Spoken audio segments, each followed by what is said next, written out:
Get on to rock, get up to burn, stand with the pride and burn for your desire.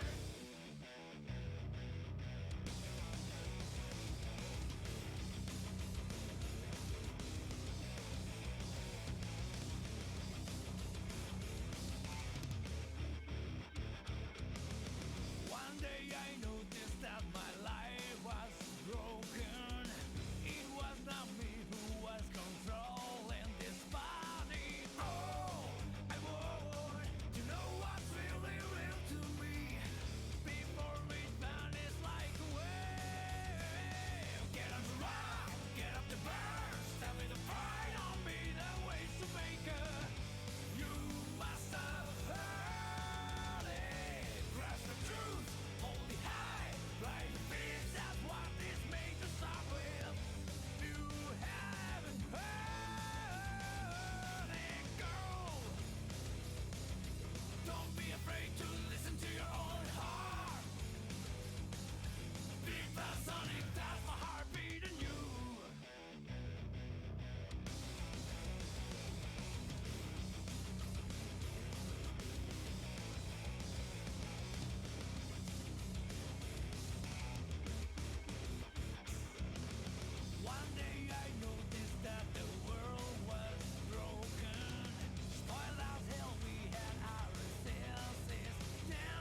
Hello, hello, hello. It is me, I am Ace. I swallowed a whole balloon full of helium. That is a lie, I'm sorry. I lied live on Team SaltyEU channel. I would like to apologize. Anyway, Ace is not feeling so well, so I am helping out with the announcements. He's right here, so get well soon, Ace, in the chat, please. Welcome, welcome, welcome to the weekly Guilty Gear Strive tournament of SaltyEU. We're starting, as always, 7:15 p.m. CET. So, but before that, we need some people to check in. So, we need, let me just see here, we need, oh, okay, we need Defers. Defers needs to check in. We need okay. We need Kiri Fovocat to check in before 7:15, and we need Microphony. That's a good tag. I like that. We need Microphony. And okay. And that the bottom one? Oh, that's you. Okay. So we need those 4 people to check in before 7:15. If you do not check in, you will be DQ'd from the tournament. The bracket is not final for people watching. If you're new here, welcome, welcome. We will also demonstrate how to unregister from the tournament. If your house starts to is on fire, you don't have time to play Guilty Gear Strive, right? Instead of paying the TOs or any mods, you can unregister yourself on Challenge. You go to your settings in the top bar there. You go to your settings and you will see this page, and then you just click the pretty red unregister button to the right over here. Yes, click that button and you will be DQ'd from the tournament from the rest of the run. So please do that instead of contacting TOs. I will be everything way easier and more fluent for all the other players as well. She's reading the text Ace made.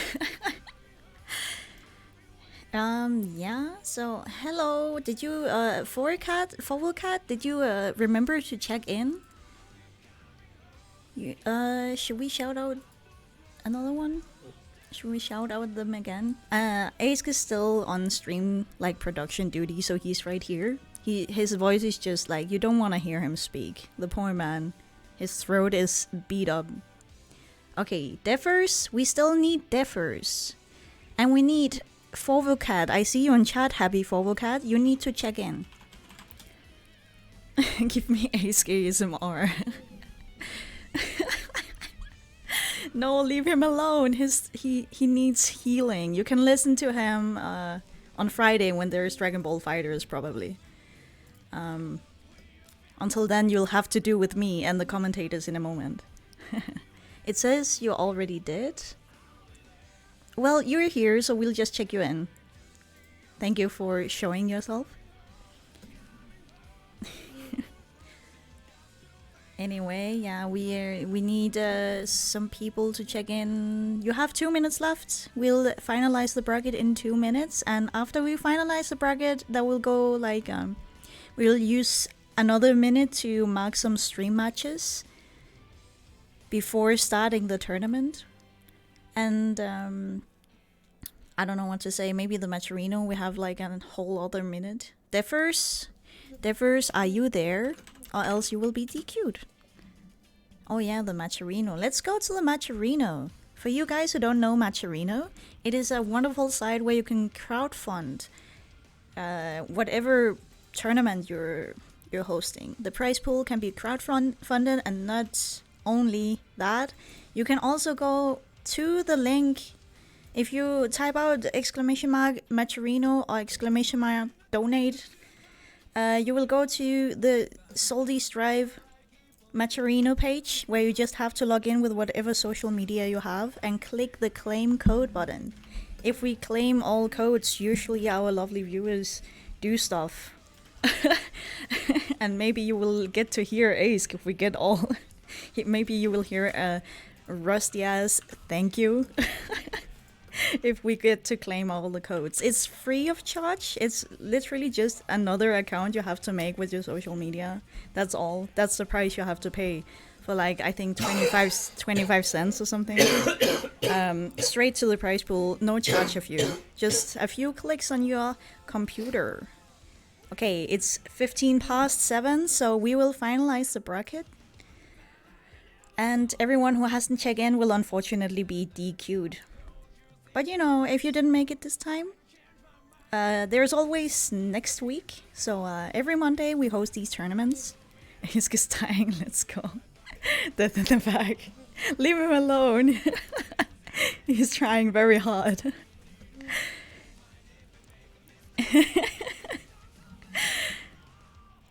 Anyways, okay, so should we stream like the stream? Do you usually show it on stream? Okay, he's showing it on stream. We need I can't pronounce that. Ecalebrum, and Alumento. You're on stream up first. Is that big? No, we don't have the beginner tournaments anymore, man. For now. If you see these funny little on-stream banners above your match, do not play off stream. Wait for a ping from Ace, and you will be given the lobby number and stuff. So we need yeah, you can see it's both purple or gray, and if you have that bar above your match, do not play your match. You're on stream, as it says. Okay, cool. We will mark some matches, and if you don't have this bar, you can just play. The tournament has officially started. Enjoy. And Ace will mark some matches. Holy moly, there's a lot of players. 109 players. That's a lot of players. He's marking some matches. I'm talking. Rexu, leave him alone. He didn't do anything. Let Jonesy talk. Don't silence him. He did. Okay, so the bracket is final, and you can all play. Enjoy the tournament, guys. I believe we will hear some like some official commentators. I can't speak anymore. I am hungry.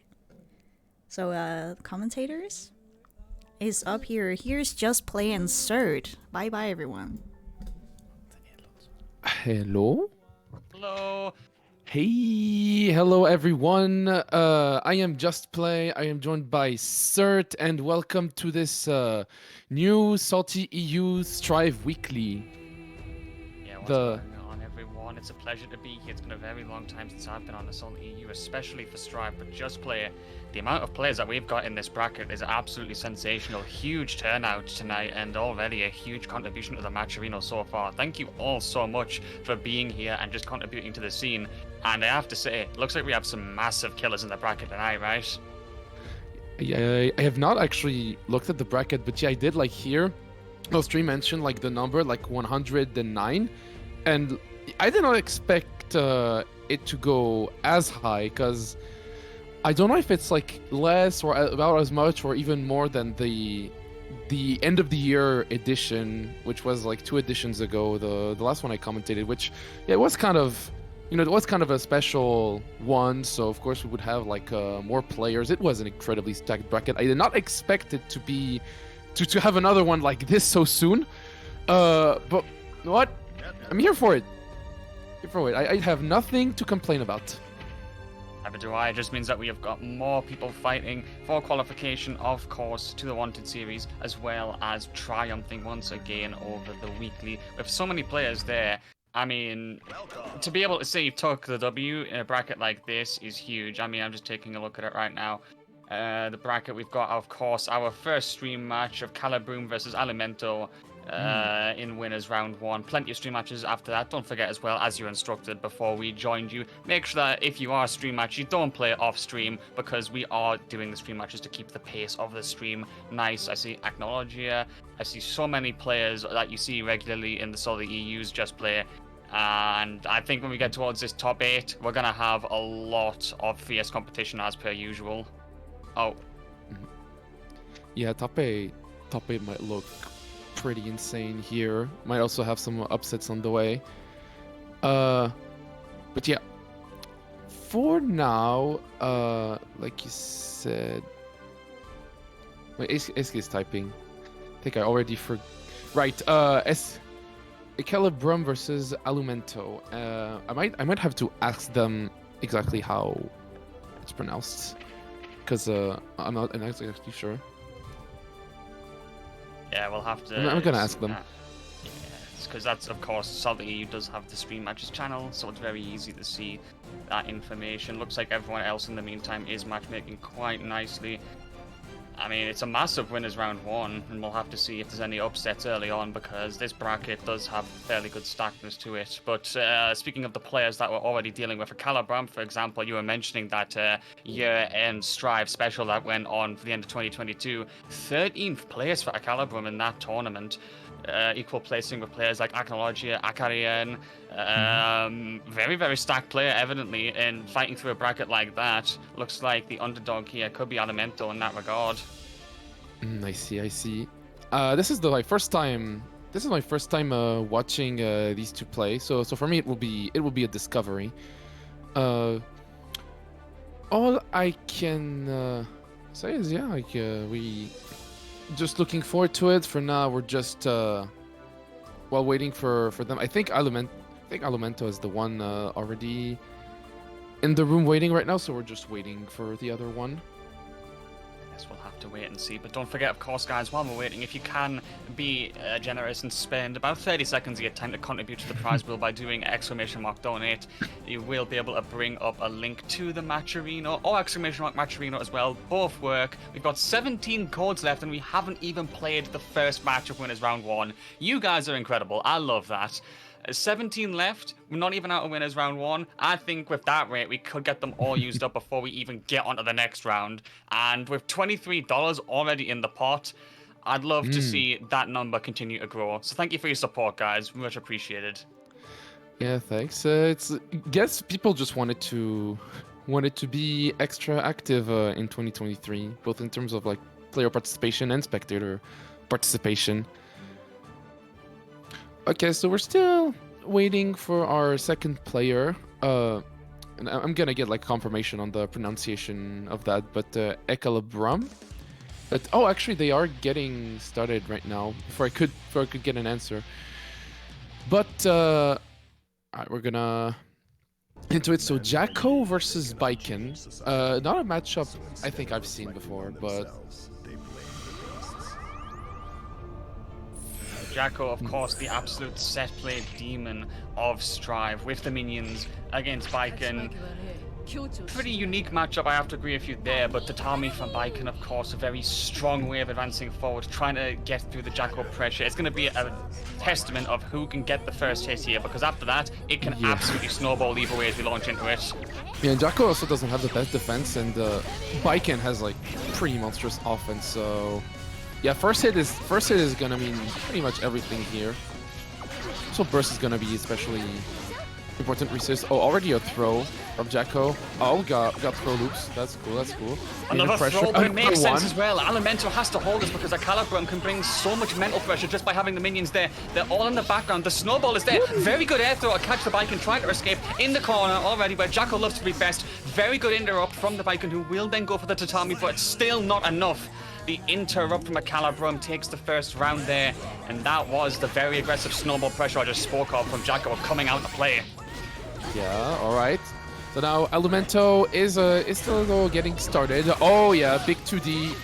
That's gonna carry Baiken all the way to the corner. Maybe not quite. Another throw. Ecalebrum loves those, and so far Alumento is not yet adapted to that.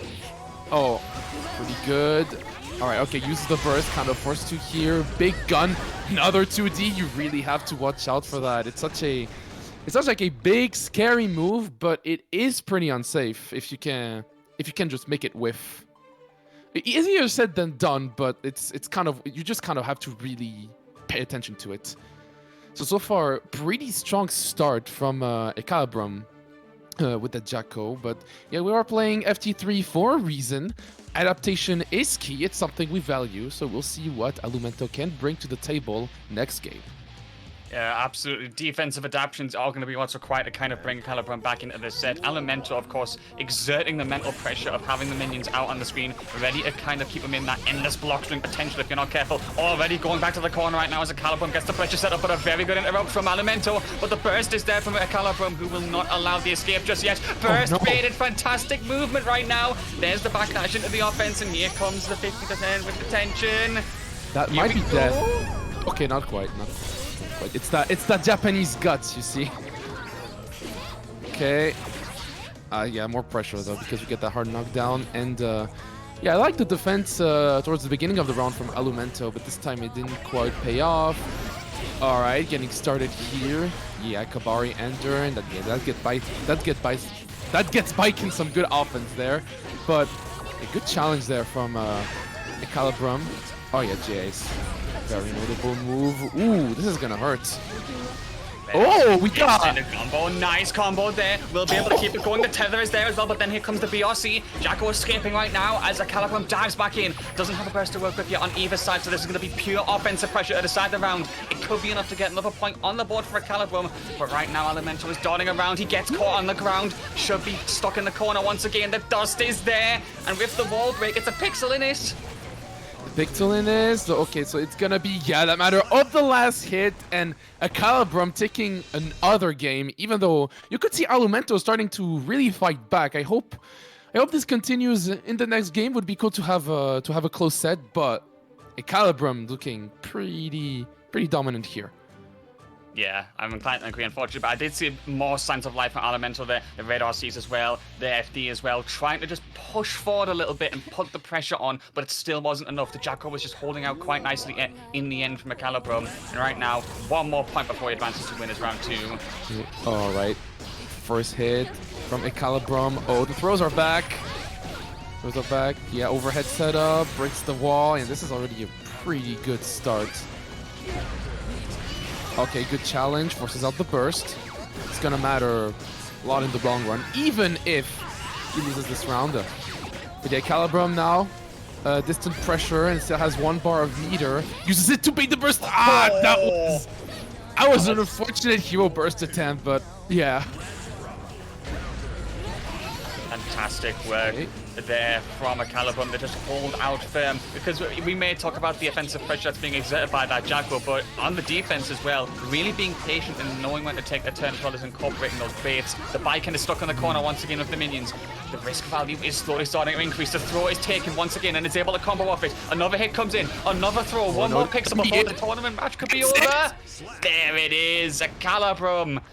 The pressure exerted slowly over time, and eventually the defense just cracks out, and that is a 3-0 victory. The Jacko snowball pressure just a little bit too much for Alumento to hold on there in the end. Good first match to open up the stream. Yeah, good first match. This is well, this was like a show of power when it comes to what Jacko can do. And I hadn't seen Ecalebrum before, so that was interesting. Usually when I see Jacko on stream, it's CarrotOfWisdom, right? But yeah, seeing other ones is really cool too. Yeah, absolutely. Jacko, not seen that often at that sort of level, but absolutely has such potential. And in the meantime, while that set was going on, let's give a huge shout out to You May Cry with the $5 donation to the Matcherino pool there, bringing the total up to $24.25 already. Reminder, guys, 13 codes left, exclamation mark Matcherino. Let's get those codes used up and get that prize pool soaring up into the record numbers as we go into the next match. Yeah, actually, we don't even have time to introduce them. It's pretty much already started. We're going to have Better Days versus Dusian. Dang, it's another tag I'm not too sure how to pronounce, so I'm sorry about that. I really didn't have time to ask, but okay, Dusian going in. Okay, with the May, and oh, don't tell me this is it. Okay, we got one last chance to take the round. Oh, but that overhead kiss, yeah, it's gonna do it. See a strong start there for the May player. Yep, absolutely a lot of pressure being exerted. I have to say, a fantastic interaction at the start round by Dusian, who got the counter hit, then just was very patient and forced Better Days into a burst situation, baited it, and then just snowballed away with the round. But here come the long-range buttons of Ram. Eureka in. Better Days trying to exert some pressure to stop that May exerting the screen control with the Dolphins right now, but it's just not working out entirely. The punish is there, the Eureka pressure is on. Go jump away, but the PRC comes in. It's Dusian's turn right now, and he gets yet another counter hit. It just seems like the overall flow of Better Days' offense with Ram isn't strong enough to counter this May gameplay. Okay. However, Better Days got that reversal. Oh, takes the burst away with the swords, but oh, this is gonna be death. Yeah, unfortunate. Pretty close to taking around there, but yeah, Dusian just managed to clutch it in the end, and that is a very fast first game. Definitely in part due to Dusian's like just big, just in your face kind of approach that I noticed. Went very fast. Yeah, and I will say I actually appreciate the overall like flowchart awareness from both players. Both of them actually got a successful burst bait in the round by both of them at both times off a counter hit. So they are being very aware, being very patient with their offense. And right now, Dusian is building up that risk level very significantly. But Better Days has none of it, gets the throw, and then we'll be able to continue the pressure onwards from there. The wreckers come in, red RC, corner to corner almost, but he actually slides underneath, gives Dusian the perfect excuse to burst, and now we'll have that corner almost locked down right now. Okay, yeah, gets the throw. Two more pressure. Yeah, the sword got them in the corner. Oh, miraculous escape. But Better Days continues the chase. Uses the RC, spends bar, gets the throw. Pretty close to taking the round now. Oh, I tried to go for the dash cancel into the throw, but yeah, now it is Dusian's turn. Who didn't even spend the bar to RC the 3K. That was straight up rude. And Better Days manages to secure it while still having their burst. Oh, big poke. Reset it to the throw. Yeah, this is the second time they do it. Yeah, right. Keeping the sword there as Dusian tries to escape the corner with Dolphin. The sword explodes, giving Better Days another chance to keep that corner locked down, but it's still not enough. Back throw from Dusian there to take the corner. Good backdash to bait something out. With punishing there. The whip punish is there. The counter hit is there as well. It's all just stacking up. The charging the hit right there. Red RC as well. Better Days has got to find a way out of here. Good BRC, but the burst is there as well. Chipping away right now. I can't call which way this round's going. Yeah, and so far, though, it is like, it is Better Days' turn. Okay, gets a throw. Very good use of throws so far, I gotta say. And yeah, this is pretty much it. All right, very good clap back from Better Days after that first game where they kind of just got blown up by Dusian. And, well, now it's their turn. 1-1. 1-1 indeed. It was a back and forth one there. Definitely way more adaptation from both sides in the end. I have to say, loving the corner-to-corner interactions from the both of them. Clearly trying to exert their pressure. There was burst, there was throw techs as well. On the defensive side, both players are aware, and that could be the decider in my opinion. You might be right. This is the first time I commented a sit where the set changes every time. I'm guessing Better Days just has the random stage selection. Alright, throw. And some sword pressure here and there. It continues pretty hard to get out of the corner against Ram, and yeah, Better Days kind of seems to know what they're doing. Forces the burst out, and okay, that big counter hit. He's gonna do some stuff. Oh yeah, overhead kiss, and continues into a combo. Wall break. Charge 6 stage to get the most possible damage, and now it's basically even one-up gold burst. Are you out of your mind? Listen, we're in the EMEA region. Is it not an EMEA tournament without at least one incontestable gold burst during the round? Better Days right now exerting the pressure, gets the kick in the face, and that will be advantage at their position right now. Both of them having expended burst. Dusian close to recovering it right now. The resources do appear to be in their favor, but it definitely looks like adaptation has swung their way. Alright, Rekka's dash cancel throw. Oh, Dusian's gonna have to look out for those. Not the first time that they've gotten hit by it. Managed to get out of the corner. Oh, unfortunate whiff of the Mortobato. That's gonna give us a nice charged combo. Huge chunk of damage. Now Better Days on orange life. Oh, what a challenge. Yeah, Better Days poking there, being a lot more defensively aggressive to keep the turn back. Good counter hit right there. Dusian locked to the corner, trying to escape. Here comes the Totsugeki right now. There's the counter hit, using the cancels as well. That should be it. And does get the kill there. 1 life left for both players. It's going to be tense to decide who is going to be going up by a point in this versus 3. Looks like we've definitely got a game on our hands right now, Just Play. Yep. I like all the JD movement, you know, to stall in the air, make it harder for Better Days to catch you off guard. Oh, never mind, run up throw. Okay, that's gonna do it. Another cold burst. Like big swing. All right, forces Dusian's burst. Just does it again. Okay, unfortunately with something that's gonna allow Dusian to get like really good damage there with that RC. And yeah, both players on orange life. The end of the game is pretty much near. Dusian going in. Oh, what a challenge. Better Days was staying all it takes. PRC there. Dusian trying to go in for the aggression. Does not confirm after that Dolphin. And now Better Days gets the counter hit. One more pixel pretty much on either side. It's going to be a case of who can swing first. Away from Dusian. The records are there from Ram once again. Red RC to continue the pressure and goes with the low taps and cracking the defense of Dusian. Better Days. He started the set by going 1 game down, but he's come back strong and now he's 2-1 up. Adaptation, like I said previously. I also liked closing out the game, you know, with like with the 2S, because like Better Days has been going for throw a lot. So I'm guessing that Dusian tried to like do some delayed throw attacks here and there, and well, you can't block low while going for that. That's where lows are very important for strike throw characters.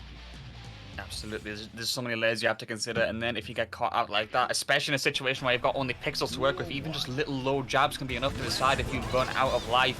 And that is what Better Days exploited right there, but a counter hit from Dusian. Very aggressive gameplay as he goes for that aerial gameplay that actually works out. Early burst from Better Days right there as he does not want to hold that offense. Just Ram player moments concerned with going on the momentum. Oh my goodness, another one. Add it to the counter, please. That is 3 gold bursts a set. That's above average. This might pay off for Dusian, however. The Great Orc Super, and yeah, Better Days on orange life right now. Tsugeki. Oh, little clash here. I liked it. Oh, Better Days taking the corner, getting hit by a straight Dolphin. Portobato doesn't care. Dolphin PRC, yeah. Pretty good escape option and manages to follow up as well. Oh, up Dolphin. Better Days playing pretty passive, just letting the mate come to them. Yeah, it feels like Dusian's going for a lot more long-range pokes, kind of just holding the trigger a little bit, really waiting for Better Days to engage first before diving in. A lot of air movement too, back throw there, keeps Better Days locked in the corner right now. Dusian is building up, but there's the counter here as he tries to charge at 6H, not going to work out. Red RC comes in, tries to go for the super reversal, but it doesn't work out. Better Days right now is kind of just holding the offense down despite Dusian's pokes. Yeah, well, not for long. Look at that. Oh, the flip. Got cut by that. Oh, good escape for the Dolphin. Oh, big counter hit, however, and yeah, there's no burst to see. Never mind, actually, there is. But big swing. Better Days doesn't care. They're just throwing those out. And I mean, in this situation, I can't believe them to go even more aggressive just play, because now they're just 1 life away from getting the 3rd match on the board and going through to winners round 2. The aggression is there, the wall break is there as well. Maximize the damage. Pretty much 1 more Ram combo should be enough. Already has access to burst as well. Dusian is in a very dangerous situation right now, but it keeps getting worse for them. The air dash is there, the throw is there. 1 more pixel and he can follow up after the throw and Better Days. Started out with a bit of difficulty, but he's definitely going to be seeing Better Days going forward in this bracket because he gets the win, 3-1 on the board, and that was definitely a very back and forth set until the end. Yeah, quite. But yeah, Better Days. I think Better Days after game 2 just kind of figured Dusian out, and Dusian just couldn't really adapt back. But if you look at the actual game, it wasn't one-sided or anything. The Better Days are sort of won interactions more often. Yeah, that pretty much how I would describe it. But yeah, pretty good set. This is still winners round 1. I believe, like you said. Yeah, that was winners round 1, but we'll have to see what is up next on the bracket for us. I believe we're actually moving to winners round 2. The next stream match being ReyPeru versus TimesUp.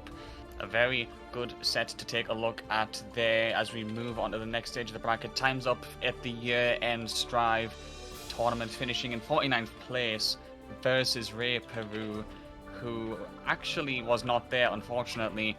But both of them looking for a chance to get into winners round 3, where they'll actually be having an opponent waiting for them. That opponent being CarrotOfWisdom, so that's going to be a difficult challenge for them, whoever wins. Yeah, I did mention that guy before. So yeah, that's whoever wins faces him. And okay, let's look at the matchups we got here. Well, if I believe what I'm seeing on the dual stations, we're going to have Faust against I can't see it just there, but they should be going just about any second now. Just waiting on the go as both of them are in the station. Moving the tournament swiftly on. Rectu, of course, lying in the chat as per usual, saying that he's the master of all puns. He's lying for the record. Don't let him tell you otherwise, please. I think there are dual station shenanigans going on. Does happen a lot in this game. We'll have to see. But speaking of Nice, tournament in general, Matcherino's only got 4 codes left. 3 codes actually. Don't forget exclamation mark Matcherino, guys. 3 codes, and all that money has been donated to the pool. But let's launch into it. Faust gameplay in tournament from TimesUp. It's going to be very interesting to see if he can make the most of that devilish doctor. Yeah, this is. I think this is one of my favorite matchups to watch. Faust Nago. Honestly, Afro on fire. It's gonna net a nice little combo extension there for TimesUp. Okay, 100 ton weight. Ooh, swats the doctor out of the sky with that. The doctor became a bee for a moment there as Nago swats him, trying to pursue right now, but you can see him kind of just waiting for his turn because Faust is so good with the items of keeping him the fate. The banana is on the ground right now, dives in, has the tornado there. Difficult for Nago to kind of engage right now. It just seems like TimesUp is really controlling the air movements. We can't jump in. Yeah, and teleport PRC, that is one of the first things we're gonna have to learn how to deal with against Faust. It is such a good option. Okay, bite. Ooh, tried to go for frame killing with a DP to bite. It was a bit strange, but okay. Getting that those mixed combos, throwing out an item. I believe that's the horn, and yeah, Faust did manage to secure it. Won't even see the minions come out actually. Immediate positive bonus. Oh, watch out for that BRC, little clash, and yeah, back to full screen. But oh yeah, this spacing. At this spacing, this allows Nago to actually. The doctor has called you for your appointment, I'm afraid, Nago. And that's a broken shin as a diagnosis. Yep. Okay, banana on the ground. Nago dashing in. Gets an afro at the same time, but yeah, that pressure is not gonna let Faust take advantage of that. Very good use of the grab there, and now it's 1 round left to victory for both players, and very nice round start. Yeah, forces out the burst. And oh no! TimesUp diving, not being aware that the ray was going to blow up. Love. Jump over there. TimesUp keeping himself in the air as he desperately tries to get out of the corner. The Nago pressure before was locking him down, not giving him any freedom of movement right now. But he jumps over and gets the counter hit right now. Huge for him as the burst is used by Double Cheese Baiken to keep him in the corner. Does not want to take any risk right now. Here comes the tornado once again. Items being thrown, desperately trying to keep that pressure ongoing. There it is, red or C, but it's not enough. One more poke. And there we go. All right, first game going to TimesUp. Yeah, time's up for the Nago there as he just could not hold the defense on forever, getting hooked line and sinker, and the first round going over at TimesUp there. Definitely, I think, a much more exciting matchup for him to play because he used to actually play a Kai, so perhaps taking Faust against Nago seems like a much more viable option after we've seen with those very good air spacings and locking down of the items. Yeah, no, I say I like watching this matchup. Well, I'm not actually sure how it goes in terms of numbers though, but as far as it's working out, TimesUp. Okay, bite. I'm seeing you playing a little too passive here. Oh, that's a lot of blood being used, but yeah, okay, we're still yeah, plenty more. Oh, calls out the bursts. That is very nice. It goes to grab again, but this time TimesUp was ready for it. bomb is on. Mix. We're actually past the bomb now. Oh, Afro. I believe that's gonna, yeah, land right on Nagoriyuki. Teleport PRC. I really like that, like, escape option there. Now you are back into the corner. It's a fantastic escape option, and that allows TimesUp to escape. But even then, in the corner, ReyPeru is just having none of it. The slashes from Nago, the backdash into the Beyblade as well. You can see that he's trying to focus on that opening offense, which will allow for an early wall steal. Keep TimesUp in the corner as much as possible. But even so... How did that hit? I don't understand. Oh, throwing bombs. Minesweeper right now, the way ReyPeru is jumping over those bombs, still keeping the pressure ongoing, has him in the corner right now, has the wall break, and that is actually going to be enough to get the kill. And ReyPeru will even it up to 1-1 apiece. And it seems like whilst the Faust of TimesUp did have a lot of control to start with, and keeping his spacing perfect, ReyPeru is having none of that anymore and is advancing a lot quicker. Yeah, 1-1, pretty close. You love to see it. So yeah, ReyPeru coming back, but yeah, they're just going right back into it. We'll see how this goes. And I could see ReyPeru being, I'd say, a lot more active with the strikes this time, going a bit less for throw. I think TimesUp was ready for that, but yeah, he caught TimesUp trying to like up back a lot of the time with close slash. Yeah, it seems like those close interactions slowly but surely did begin to go into ReyPeru's favor, whereas before TimesUp was controlling the spacing hard, a lot of counter slashes from ReyPeru meant that wasn't happening this time, and the wall was a lot more of a factor. Connection jump scare. Uh-oh. Oh no, well, it's best if it happens at the beginning of the game rather than later, but the opponent has returned to the room. Now what is this? Seems like just everything was stopped. Now they're just tackling. Guess it was just like a. Let me see. Maybe there's some info there. I mean, it seems like both of them are still there. So maybe it was just a little bit of a apparently there was glitch. there was sort of a crash. Not sure exactly what this is, but I think it's good that it happened right at the beginning of the game instead of like right in the middle of it during a tense moment. Though no big deal, we'll just restart. This is game 3 as a reminder. Okay, what's the run start this time? Once again, that's something that ReyPeru's been doing a lot. Dash into the aggressive Beyblade, and it caught counter hit on TimesUp twice before, but now there's definitely a lot more adaptation. He's blocking now, but he's still being pushed to the corner. Look at that risk gauge already building up on TimesUp's side. He does block, he does get himself out, but one mistake like that is enough to have him locked back down. The Nago pressure in the corner. Any counter hit at this point means death. Oh, back throw. Okay, and forces of the actually kind of an odd time to burst. I call it hero boost. Uses the. You know that string, it has a 1-frame gap. There's not much you can do to capitalize on it, but there is some stuff like this.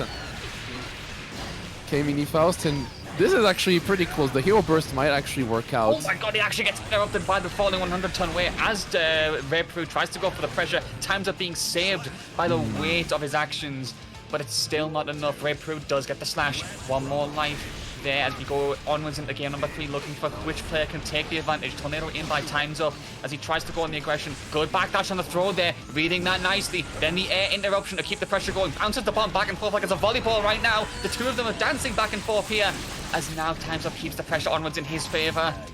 Oh yeah, command grab into command grab. Here we go, refreshes the afro. And, I believe the high-low mix-ups are gonna come in. Okay, very nice. Afro on fire. That's gonna extend the pressure, or the combo, actually, since this is a hit. And yeah, now, ReyPeru kind of on the back foot. But, doesn't manage to get out to it. He's probably not going for super, actually, unless that was a misinput. Who knows? Both players have burst. Jump back coming from clone. I was gonna say clone, actually teleport PRC. I like that, because it allowed... TimesUp to return to mid-screen. Trumpet out. Who's gonna get it? Okay, Faust gets it.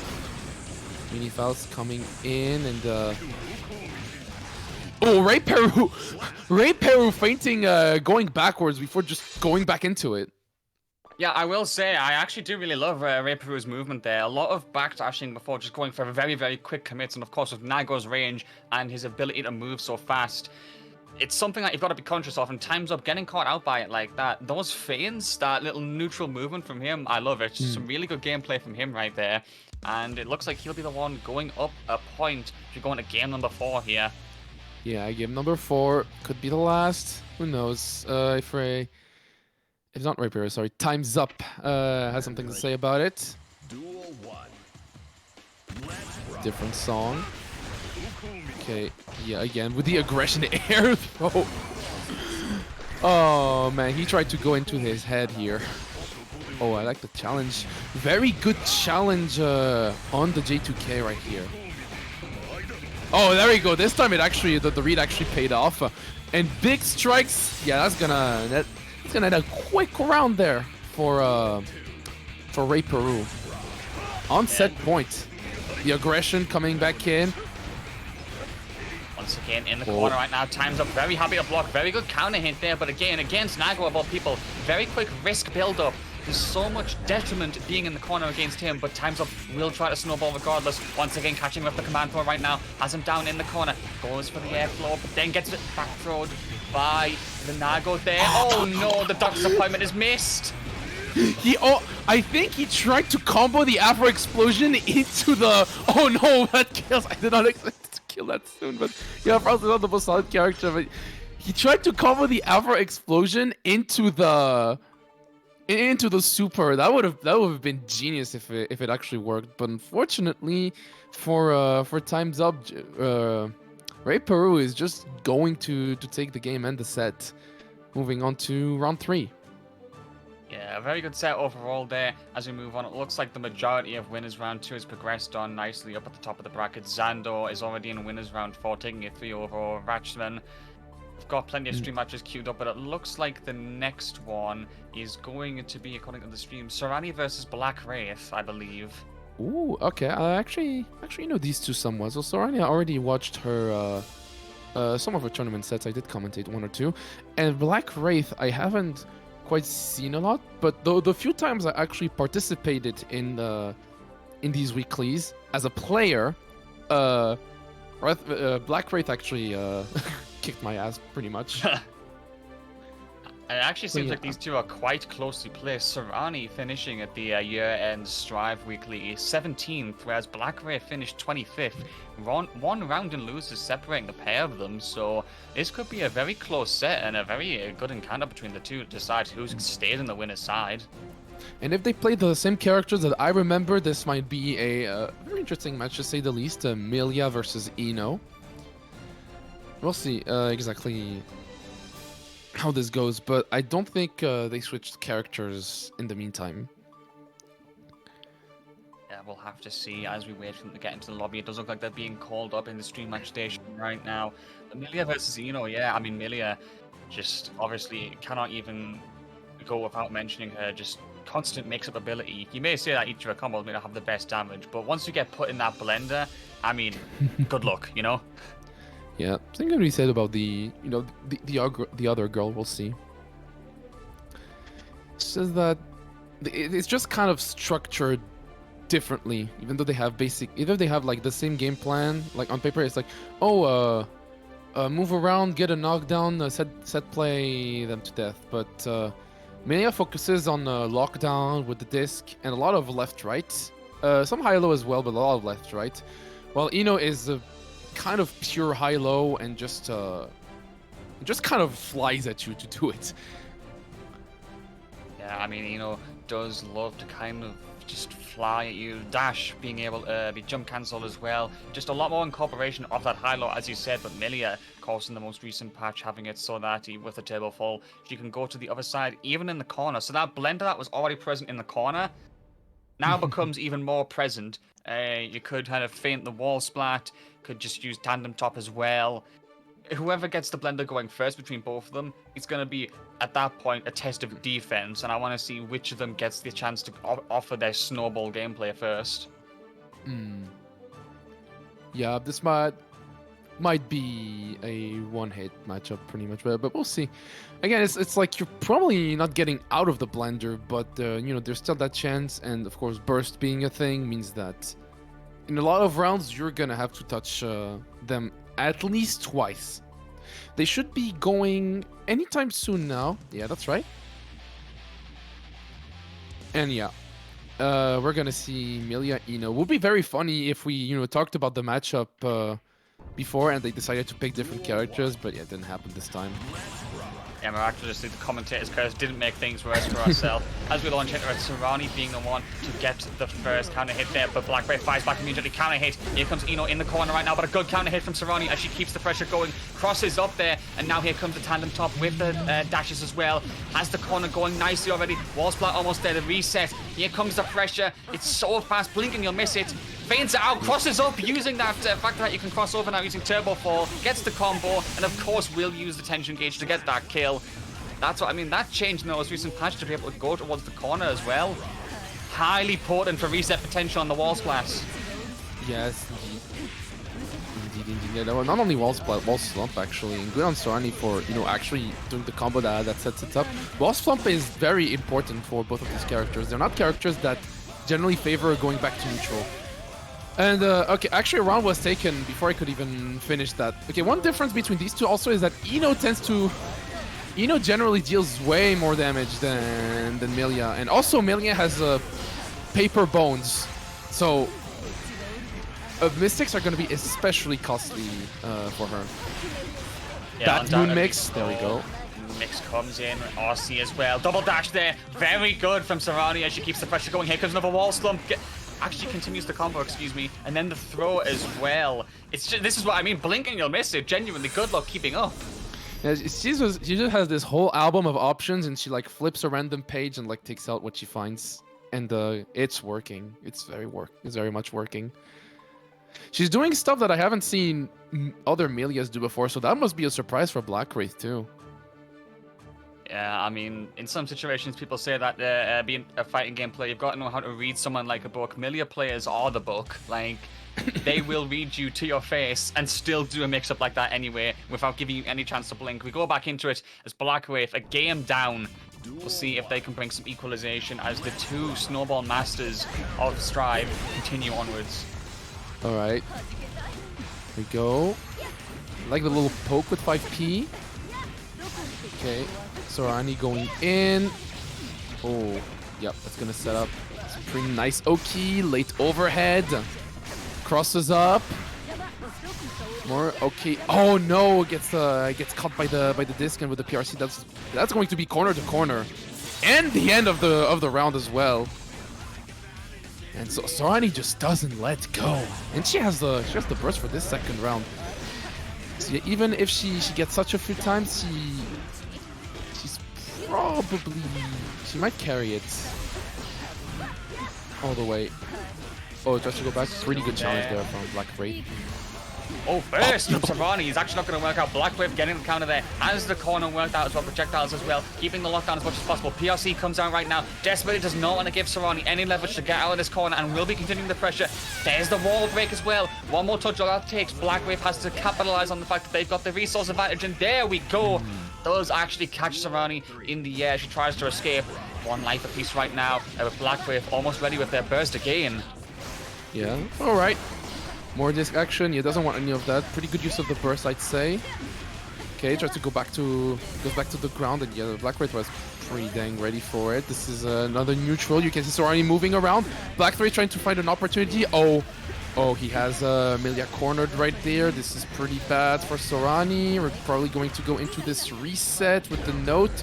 A strange BRC, but that's going to work out for Sorani. Manages to switch, get the corner, and yeah, now it's her turn to play. Yeah, I feel like that was a hard read. Oh, the YRC actually does get Vision right. The pressure is there. He's gonna burn the resources as well just to focus on getting that kill. Because Sorani does go 2-0 up right now. It felt like BlackWraith had a lot more to say in this set in particular. A lot more interruptions, a lot more pressure, denying the tandem top its ability to lock him down. But it still wasn't enough. The Millia just elusive as ever throughout the set. Yes, indeed. So yeah, Sorani might make it 3-0. Honestly, we'll see about what BlackWraith has to say. Thing is that it's kind of weird because like Millia definitely dominates the airspace, and so usually you want to actually like get into your preferred position on the ground to have like your best chance of intercepting her. But moving around while staying grounded is not something Eno can do. Right, There are clear crosses over. differences between the two, despite the fact that they have fundamentally similar designs for their playstyle. Sorani right now focusing on getting that corner set up once again. Here we go. Late air dash attack once again. Catching BlackWraith off guard is not going to break the wall, of course. Here comes the wall stomp. Here comes the tandem top as well. Goes for the low option as well. The pressure is there and has the resources to spend. Should be able to extend it. Forces a bit out of BlackWraith. What are you doing, BlackWraith? If you win this round, I gotta say props, but yes, the command grab super. Okay, maybe he is cooking. Maybe I should let him cook. Because right now, one clean hit should be enough to do it, but the challenge from Sorani, the low poke is enough, and look at the fact that BlackWraith risking all in that burst now has nothing to work with, and it is a set point for Sorani. Yeah, that was for Sorani. I appreciate, in this situation, it's very tempted to go all out with a high risk, high reward plays, but Sorani might have come prepared. Oh, that's almost gonna kill. Okay, starts from here maybe. Knock Be very down. conscious of the burst as well, though. If he can bait that burst out, this could be such a high potential for the comeback right now. The pressure is on Red RC. YRC, though, does give some space for Sorani if she gets out of the corner. Here's the dashes. The gold burst, and it isn't enough. Sorani with the poke once again, just dashing around the screen, not allowing any movement from BlackWraith, and that is a 3-0 victory. Millia coming out on top between the two who love that corner pressure. Yeah, despite BlackWraith just going all out with the high risk, high reward plays that might have caught more than one player off guard. So Sorani staying sharp, not falling for any of it. Just kind of pushing, even push to the limit. Even BlackWraith push to the limit just wasn't enough. So she's going to move on and face. Well, would you look at that? She's facing Tiger Pop next in winner semis. No, actually, not winner semis. This is such a huge bracket. I was gonna say it's a bit early for winner semis. We've been moving on quite quickly. If that's the case, I missed a set or two. Yeah, don't worry about it. Actually, it's just me. Just not taking into account how huge the bracket is. The next round actually that Sorani is on is round 4. That should be, I think that's not quarters. It's the one before that. In any case, let's see what's actually our next match. We'll have to wait and see. I don't think it's decided yet. I don't see any of them marked in purple on the bracket. Yeah, I mean, I just think that the bracket is taking a little bit of time to progress, but that is fine, of course. As you said, 109 players in this bracket just placed. This is a massive showing for the SaltyEU scene and the EMEA scene as a whole, as we try to get everyone in for the competition right now.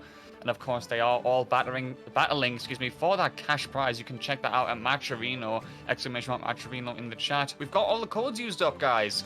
As I said, I hope you could get those used up very quickly, and that's what you've done. If you take a look, the prize pool is currently comfortably sitting at $27.50. If you'd like to increase that by adding a potential donation directly, it would be highly appreciated because, of course, that is payout and reward for the players who are duking it out on your screens. Yeah, definitely good on you for using up all the codes so early too.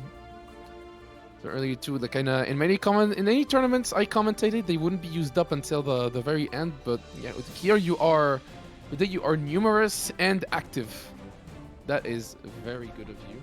Yeah, I mean, shout-outs to being on Wanted for Damascus and having to hold the chat hostage before going to a break to get all the codes used up. I mean, I know the feeling sometimes of when the codes are just kind of trickling down, but they won't just go all the way. We have a good community over here in Salty. It was good. To answer chat, no, it is not over. We're just the next. It's just kind of a we're just kind of have to wait a bit for the next match. No big deal, but yeah, we ask just for a little patience until the next. So yeah, I'm just trying to think of something to talk about in the meantime. And of course, there are other tournaments ongoing in the EMEA scene as well. Don't forget, of course, Striving for Glory is another option in the Guilty Gear Strive scene as well. You also have the beginner tournament, which is on hold at the moment, I should note, for SaltyEU. But that is a factor that you can consider as well. If you are looking to maybe get into Strive, it's never too late to enter a fighting game. So if you're in the chat and you're loving what you see and you want to get started, eventually that is going to be an option for you. Should be on Thursdays unless they do a schedule change.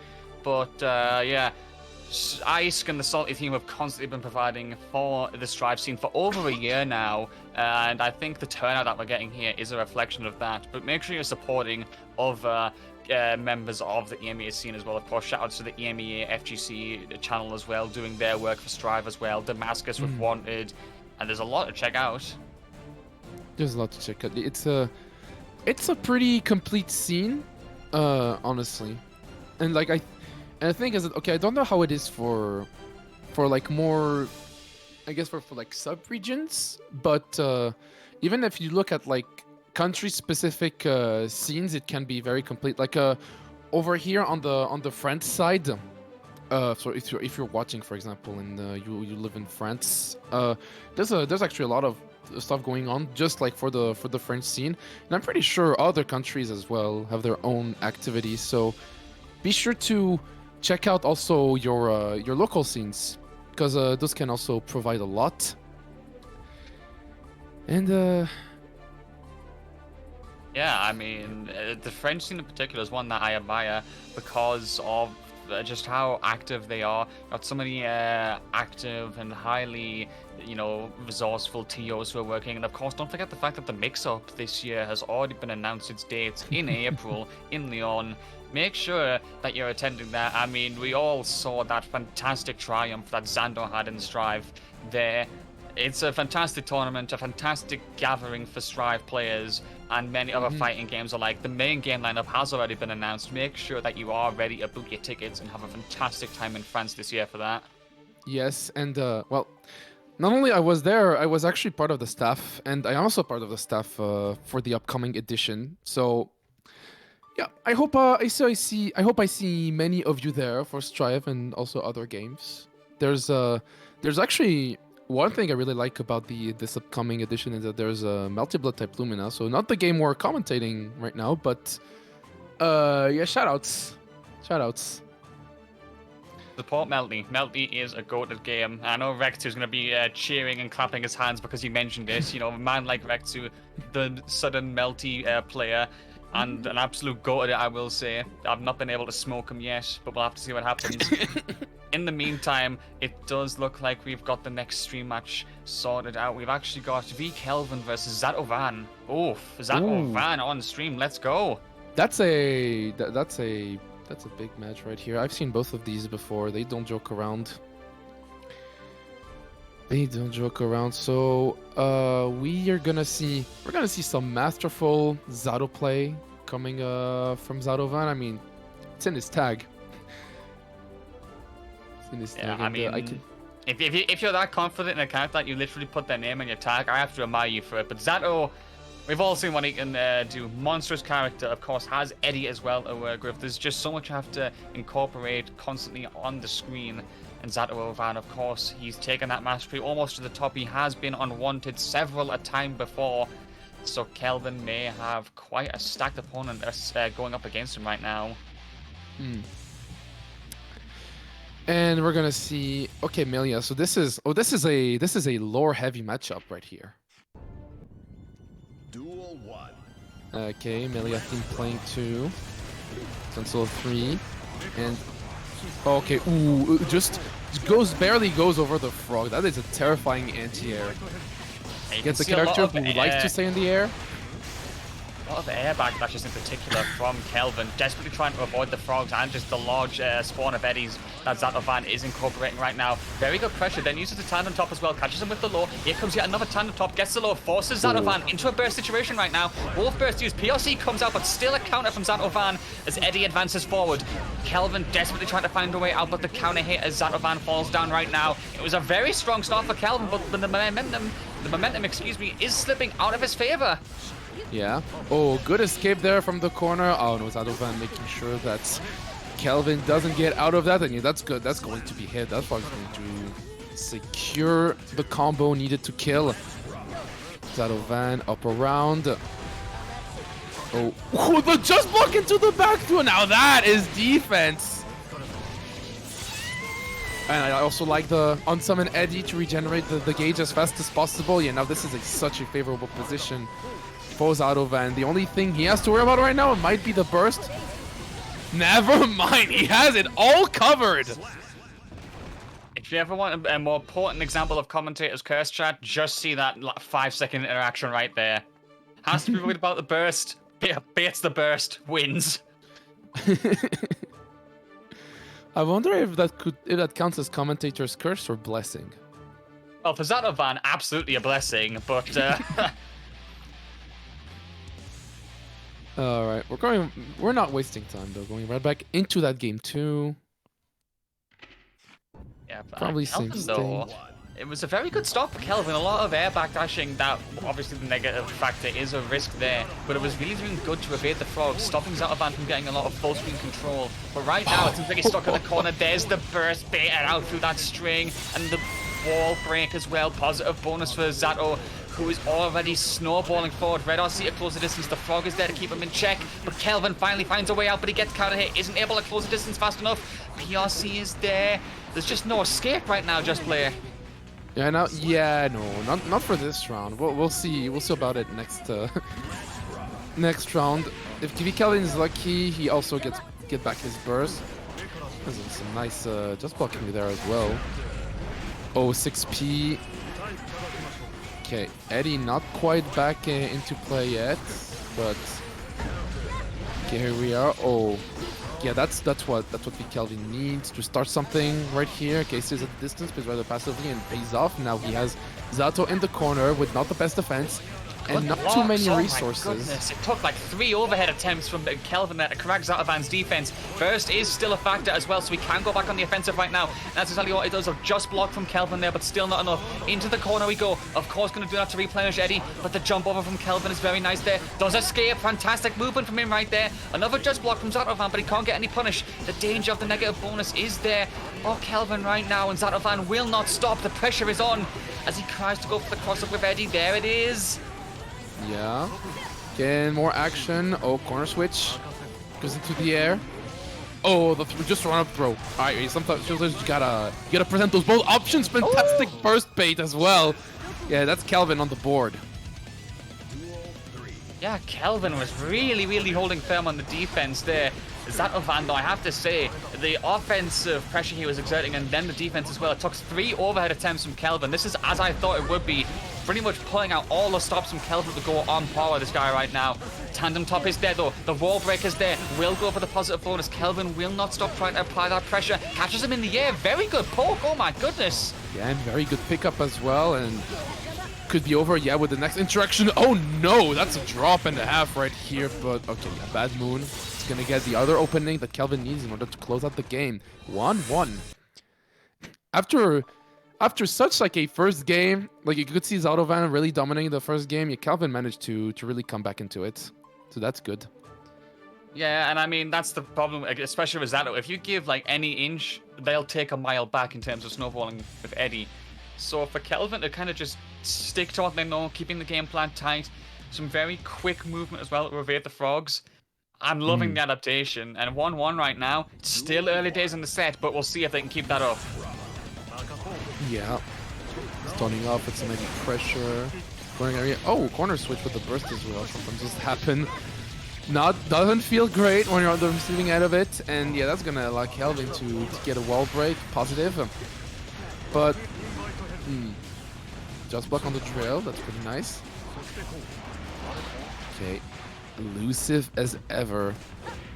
A lot of air pokes from Zato-Van, but none finding their mark. The PRC at closer distance. Very good awareness from Zato-Van there to finally pounce, taking the pressure, and Eddie is going to keep the pressure going in the corner. Counter hit comes out as Kelvin tries to escape. There's the wall break.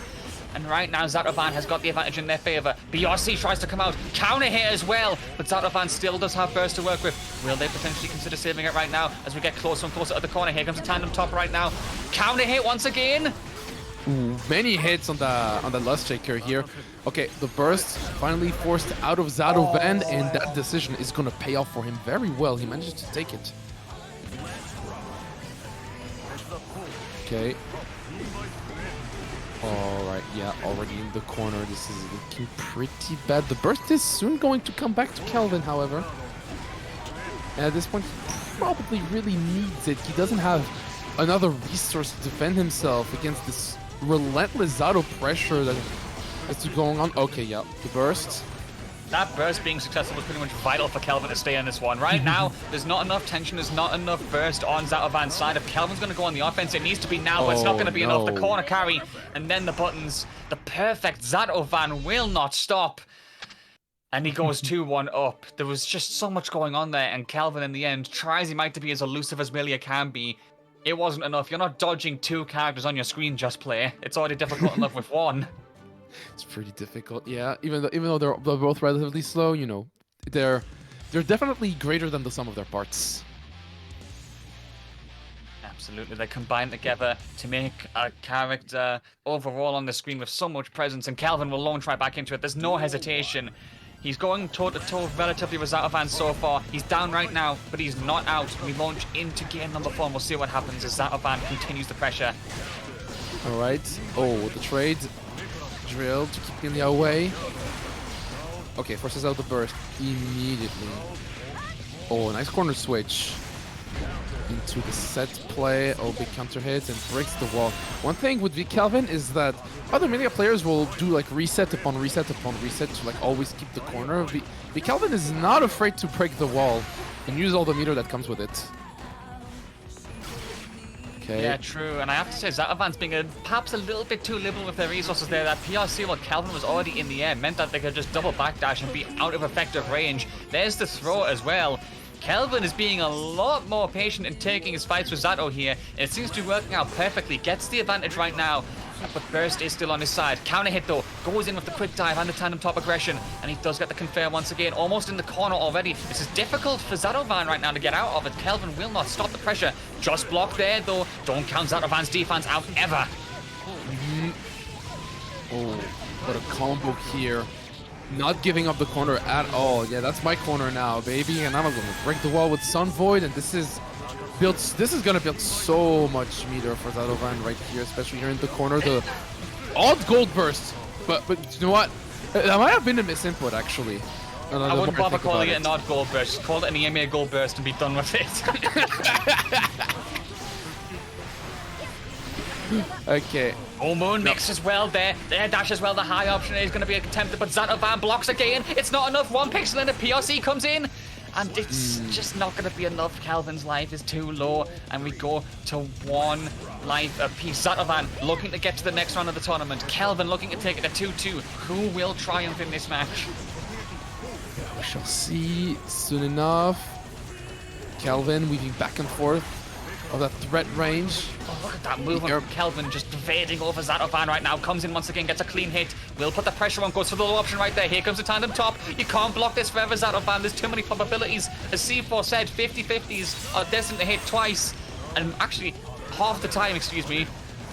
And I mean, you're dealing with mixes even more potent than that, so gotta be careful there. Oh, but look at the damage. Okay, watch out for full meter, however. You can do a lot of stuff with full meter. It is your resource to break the game. The burst is back as well, but so does Zato-Van also has it.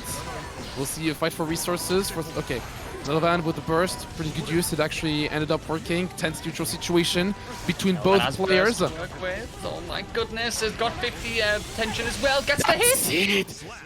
Oh my goodness. He picked the exactly the right moment to go in. That was so good. Yeah, I mean, the elusive movement in particular is just so satisfying to watch from Kelvin here. Dancing around, avoiding Eddie as much as physically possible, really picking the moment to strike, and then finding absolute dividends out of it. Zato-Van, his defense is absolutely fantastic. I mean, blocking that much Millia mix is, to me, almost unearthly. But you can't block forever and Strive especially. Yeah. Training your defense is very important, but sometimes you just gotta accept that offense in this game is very strong, especially on some characters, so yeah, don't feel too bad if you get opened up a lot. Now, oh yeah, and here we go, yeah. Kelvin getting this train started, 1 bar of meter, extending the pressure, and yeah, that's going to pay off. More set play opportunities. More. Oof. Okay, that burst is, well, that's a hero burst if I've ever seen one, but ooh. Counter hit for Zato-Van right there. The life advantage still on the Millia side as Kelvin is stuck in the corner once again, though doesn't have burst to work with either. Has to just block this with all of his might right now. Good evasion, then uses the rose as well to get away from the situation. Catches him, but still not able to combo off that. One more hit will be all it takes. As Zato-Van tries to find a way out of the corner, and he does just that, calling Eddie out to help him with it. The faultless defense there for safety from Kelvin. Does not want to go around down here. Oh, Red RC. Yeah, is this gonna kill though? Yeah, a lot of operation on those 5Ps. But oh, the throw is all he needed. It's also he needed. But okay, next round, Kelvin got his burst back. Let's see how this goes. But that is, yeah, that is that is point. I kind of forgot to pay attention. We're actually on the last game. It went by so fast. Air throw, yeah, classic RC2 air throw, and that could be it for Kid coming. Okay, no, one last chance. He's gonna make it. Have enough to build the burst back either. This is just pure defense from Kelvin right now to keep himself in the set. Tandem top will get the counter hit right now, but you can see Zato-Van fishing the pokes. He has to just kind of go and commit and take one risk here, because one poke will be enough. Moon Mix comes out. There's burst on Zato-Van's side. The damage is immense. In the corner right now. Here's the wall splat. Will break it and get the positive bonus. And Zato-Van though, he has burst. He has more than 50% tension. Kelvin is at such a precarious moment. He calls tandem top, and in the recovery, he gets sniped. Zato-Van, very, very close to being sent to losers and perhaps an upset. Kelvin, fantastic performance from him, but it just isn't enough in the end. Great match from the both of them there. GG's. Yeah, GG's, truly GG's. But yeah, on that last situation, vKelvin would have had to play perfectly if he wanted to. If he wanted to take that round and potentially get more started, but yeah, Zato-Van just staying cool-headed and taking his victory, even if not by very much. Like I said, vKelvin fought back. That is an understatement to say that vKelvin fought back. Yeah, absolutely. Really proud of Kelvin there as he goes to continue his run in losers. And we've definitely got a big stream match coming up next. That is for sure. Up next on stream, we've got Setchi versus JuxtAPoser. Oh yeah, Setchi versus JuxtAPoser. Okay, I've seen these two already. They're two of the... I think JuxtAPoser, as far as I know, is the best Faust in the EMEA region. And Setchi is one great Zato player. Yep, I mean, Setchi constantly appearing unwanted as well, but JuxtAPoser also equally a menace in his own right. This is going to be where we start to see those high-level players in the tournament clashing together as they fight to get themselves a spot in the high end of the winner's bracket, waiting for both of them to get in the lobby and ready up. We'll have to see who's the first one to advance on in this round. Yeah, we'll see. This is winner's quarters, by the way, so... Now we're actually pretty far into the tournament. Things are getting incredibly tense from here. If you manage to get this far, you're good. Period. No debate about it. Yeah, much love to anyone still in this stream at this point. Remember, of course, you can donate to the Matcherino as well directly if you want to fuel the tournament prize pot by doing !Matcherino or !Donate to bring up the weekly link for Strive here. If you're going to donate to keep that prize pool going, you'd be doing a massive favor to the SaltyEU scene. Of course, love to Ice and the whole team behind this for keeping the tournaments going. Yeah, very true, very true. I can see who I think is JuxtAPoser entering the room. Setchi is already all ready on the dual station, though. Looks like both of them are ready to go at the dual station. Ice in position as well as we get ready to launch right into the next round in the tournament to decide who advances on. I believe that we were at top 32 before, so this should actually be a top 16 match. This is top 16. This is winner's quarters. This is top 16. Yeah, we are getting very close to that elusive top 8 spot right now as Setchi and JuxtAPoser both fight it out. We'll have to wait for the stream match to start. But as I said, guys, this is where it starts to get tense. 2 big names, and one of them has to send the other to losers. Indeed. Alright, here we go. Oh my god, look at the... That might be the highest level I've seen on, you know, like the Strive experience level. 8,000 is a lot. I've never seen someone go that high. So the level just kind of tells you how much time the person has put into the character. That is a lot of time. Absolutely, JuxtAPoser trying to make those with now. Very good. Fishing him out there. Oh, and the burst as well. Setchi is not going to be able to escape like that. There's all the items being thrown out. Piossi as well. The Afro on fire. Look at JuxtAPoser snowballing right now with this. Has him locked down in the corner. Here comes the explosion as well. Eddie has not had a chance, and Zato has not had a chance to move anywhere this set. Yeah, you know, sometimes you just gotta accept. Okay, this round you got me good. Not much I can do. Yeah, here. Next round, however, I'm gonna make it count. And Setchi is already making sure of that. Oh, watch out for the 100-ton weight. The weight of your consequences. Okay, reset. Oh, and now the burst is coming out. Sunvoid. Yeah, that's gonna bring Eddie back. But yeah, the mini Faust is gonna get in the way of that. The hammer as well, and the meteors. You just kind of have to hold it. Some pretty good luck when it comes to the items so far on JuxtAPoser's side. Oh, the combo is continuing as well. Big pressure for JuxtAPoser right now as he gets the tornado there to cross up, and it just doesn't work out for Setchi. It's JuxtAPoser. He was in a bit of a riskier situation compared to match 1, but he still takes a point on the set board. Didn't even know Mix could cross up like that. So that's very interesting. I'm taking notes because that could be good to know in the future because I also play this game. All right, we're going right back into it, and all right, what adaptation will Setchi bring? Oh, that's XP. Exactly. Countered by the love. Yeah, like you say, it's fun fact.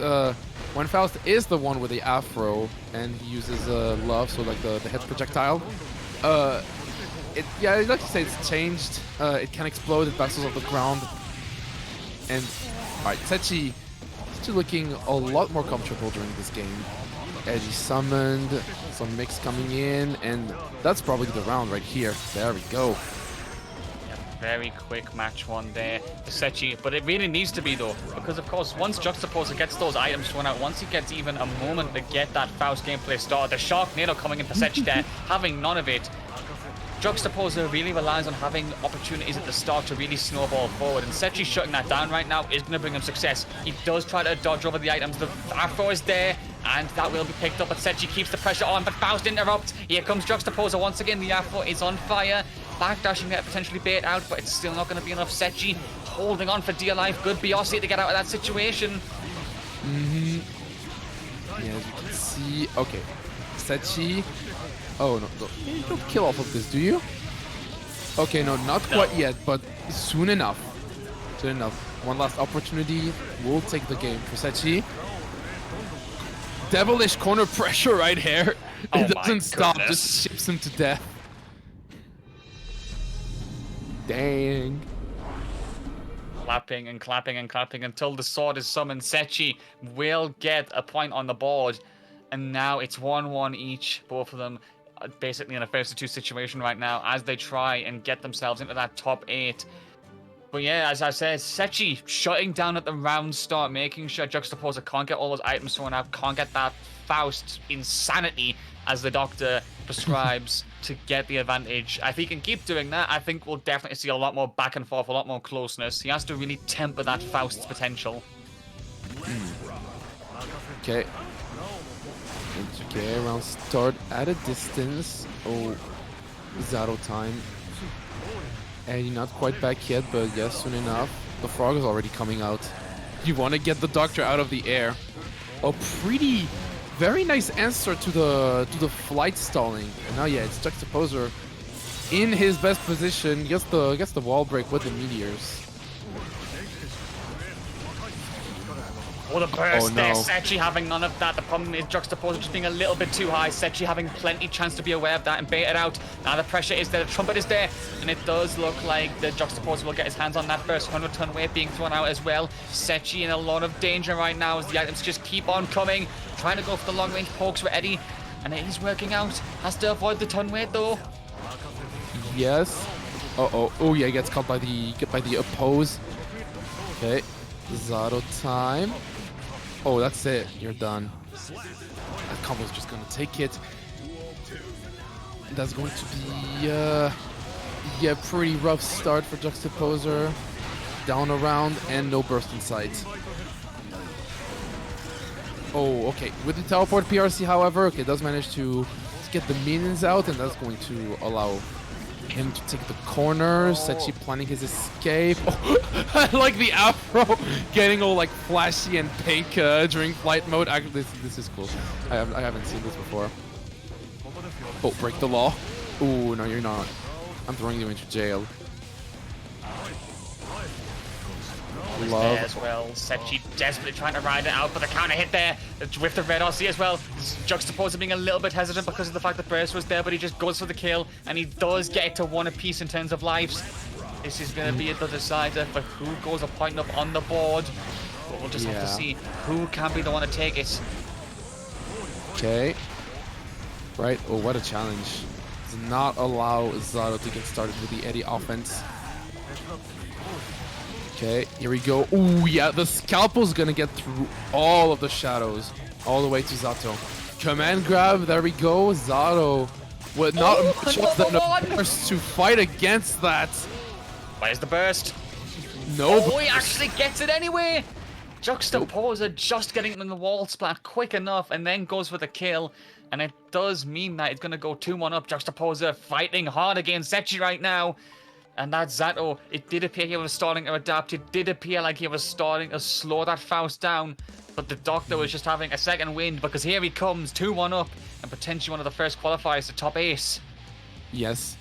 You could also see that generally at this level, when your opponent RCs to continue the combo, you are so scared of bursting because the RC is kind of a natural burst safe point. Oh well, speaking of burst safe.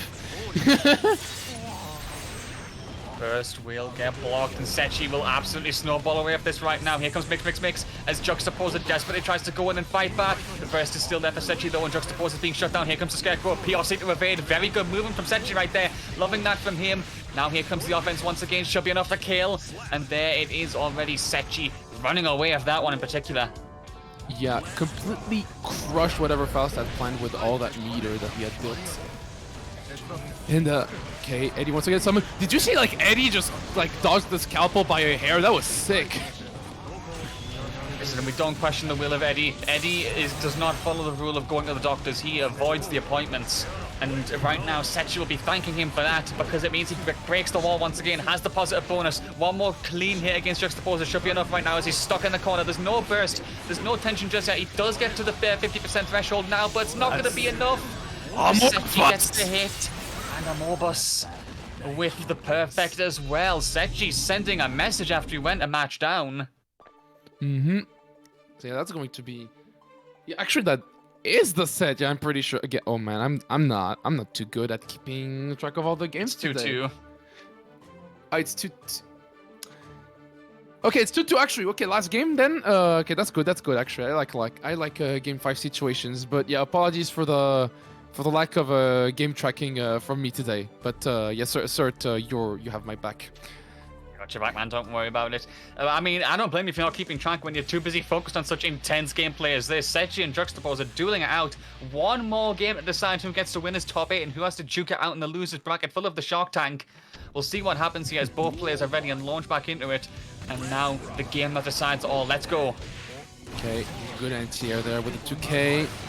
Some items on screen. Eddie is cleared out. This is a fantastic round start for JuxtAPoser. And ooh, that's going to be good damage here. Pressure, items, hammer to extend the combo. Oh my god.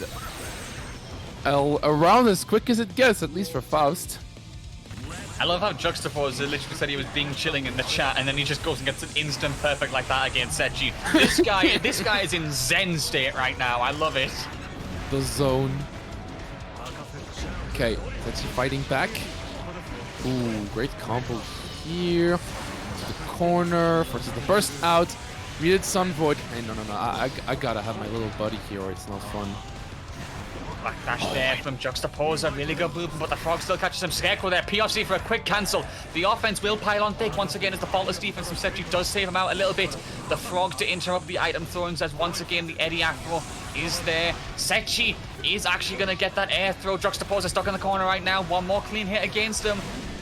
Setchi desperately looking for that as he has got to level this up somehow, but JuxtAPoser with the command throw. Just play. It's getting very close here. Yeah. Oh, those high mix-ups coming in. Setchi still has his burst, but can he use it wisely? Faust is getting covered by so many things. The 100-ton weight, the minions. Oh, gold burst. This is what he needs right now. He needs this. He needs all the resources he can get to just probably chip Faust to death. Another Sun Void. One touch on both sides, pretty much with JuxtAPoser. He isn't going to be able to hold out for long enough. It's final life between the pair of them. One more match to decide who goes through to the top 8 right now. Setchi and JuxtAPoser continue to duel. JuxtAPoser takes the corner, bounces the bomb. It's out of range right now. Setchi desperately fighting with Eddie, but the counter hit comes out with the long scalpel. Ooh, oh, that's gonna hurt. Actually, no, I think the hammer sort of ruined the combo of JuxtAPoser, but he's still in, gets the raw 5D, doesn't RC. That's kind of rude, honestly, but Eddie coming in, already out of gauge in recovery. This is time for JuxtAPoser to really go in. Yes, with the teleport PRC. Okay, Eddie is back. Oh. The long game, the negative danger is there. Both of them counter hitting each other. Both of them going to the reversal option there. The trombone is there, trumpet, excuse me, and that gives Setchi a chance. The dust is blocked as well. JuxtAPoser, oh my goodness. Banana peel as well. Challenge from JuxtAPoser. PRC once again, but Setchi fights back. Oh, the best! There were so many things going on in this interaction, but Setchi is the one who's gonna come out on top. Moving on to winner semis. Oh, that last interaction. I'm not even sure if this stream, like this whole stream setup has replays, but like, if not, I recommend everyone to watch that again because that was kind of insane. Everything that went on here. There was so much going on by the end of it. The burst as well. Setchi, I mean, what a player to be able to hold your composure in the last match, the last life to decide who goes to top 8, baiting the burst to get the win like that. JuxtAPoser though, fighting with his life. So much fantastic usage of the Faust items there. You saw the 100-ton weight interrupt. You saw the trumpet usage. The Afro on fire and converting off of that so many times. But just not enough against Setchi. Fantastic set for the top 16 there. Yes, indeed. Alright, this is this was so good. And we're going to go on another side of winners quarters, I think, next. With I said that I did not expect to see so much, well, at least half of it. We're going to get Acnologia, who is someone you should be familiar with by now, great Giovanna player. And then his opponent will be MonkeyInDisguise. Now, MonkeyInDisguise is someone I've definitely seen before, but I did not so far into the bracket. Funnily enough, he seeded 69 this tournament. So nice, that's an easy joke to write. And guess that was like his also his lucky number as well, because now he is in winners quarters, which, like I said, anyone going that far is really good. Let's see, who did he take out on his way there? He took out Rio, guessing game. He probably had like a...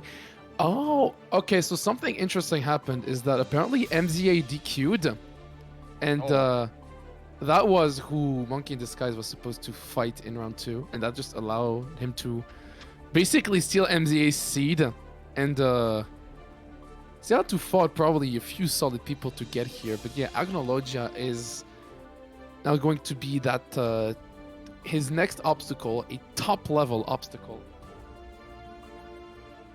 Yes, indeed. We'll have to see if MonkeyInDisguise... I mean, as you said, it was an unexpected bracket run, but hey, he's here now. and potential upsets could happen. We've seen them almost occur throughout the bracket on stream already. We'll just have to wait for both of them to get in the lobby, and who knows, MonkeyInDisguise could have a ticket at top 8 right now if he gets this win. But to be fair, the opponent waiting for both of these players, the one they win, is going to be Zando. So that's going to be a bit of a fearsome opponent waiting for them no matter what the outcome is. Okay, both players in position. And here we are. So, MonkeyInDisguise with the Nago, which was kind of which was pretty expected. And the Acnologia with the Geo. Excited to see this. Okay, starting off really well for MonkeyInDisguise. Tried to bait the burst with that jump. Oh, very good backdash into the slash there to count Acnologia out. But the problem is that leaves him open to the blood bursting out there. But he does get the mass back on before he dies. But Acnologia is still able to catch it. Then he resets into the dust and actually does catch out MonkeyInDisguise there. Very good awareness of Acnologia, who's just preying on the defensive weaknesses. Yeah, but that turned around so fast against him. The dangers of overextending with Nago. Or in general. Okay. Press at the wrong time. Throw. Going in. Cross up. I didn't know Nago had those. Nice throw there, but a counter hit from Acnologia, who will keep the pressure on. There is burst from MonkeyInDisguise who wants to use it. Now will be the time. The BRC, the movement. The PRC as well. He's trying to reset, but against Acnologia, that's risky business. Burst is used. Still there on Acnologia's side, but he won't need it. A whiff from MonkeyInDisguise allows Acnologia to quickly dive in and get the first point on the board. That was a very quick set for them overall, I think. Kind of just preying on the defensive and movement weaknesses of MonkeyInDisguise. Gonna say right now, I think Monkey is too used to players who use their burst recklessly, because he's kind of trying too hard to force a burst out of Acnologia and block it. I feel like he should be like, well, this is the first game, so this is the time where you gotta take information. But I think like for this game, he should go in, even if Acnologia has his burst. Don't care if it's burst safe. If there's a burst, take the burst, whatever. But the thing is, Acnologia is pretty stingy with it, and at this point, you're just losing opportunities for trying to bait burst so hard. Well, speaking of opportunities, Acnologia has had a few right here. That is one really good first round for him right now. But yeah. Okay. Guys, though, will fight back. The blood burst is there, but it's just going to be mistimed, unfortunately. And Acnologia practically sees the opportunity in front of his face and seizes it with open hands, gets the kill, and will continue onwards. MonkeyInDisguise trying to go for the aggression there, but a punish from Acnologia. Fantastic throw there, and will keep him in the corner. That spiral there. There's the wall break as well. Positive bonus just when it started looking like it was already rough for MonkeyInDisguise. Acnologia keeps the pressure piled on hard. Yeah. Alright, this is... Oh, the instant overhead. The Eintech, as Sky players like to call it. And, okay, we were gonna stop that Fukyo right here. Acnologia showing that, yeah, he's still very much in control during the sets. Monkey had, well, I'm not exactly sure of his entire history, but he might have had the best run of his life in this tournament so far, because winner's quarter is such a stacked tournament is definitely something to write home about. But Acnologia is just one huge obstacle. That is one of the best players in the EMEA region as a whole. Yeah, able to go toe-to-toe with like titans like Tiger Pop. As you said, it was an unexpected run for MonkeyInDisguise, but hey, genuinely, more credit to them for getting that far no matter what. Any opponent is still an opponent beaten, and they are doing the best they can right now. And the best part is, they're going against Acnologia right now, but it isn't the end of the world if they lose. They will have the losers bracket to try and contend with and keep it going. So shout-outs to them, as Acnologia keeps the pressure going on. Another throw, keeping him locked on in the corner right now. Another spiral. The pressure is just so fantastic at exposing MonkeyInDisguise's weakness to throws, I think. Yes, and Giovanna has all the meter to just keep it going as well. That was just dominant. That was almost disgusting to see. But okay, the game is not lost yet. Agno on send point.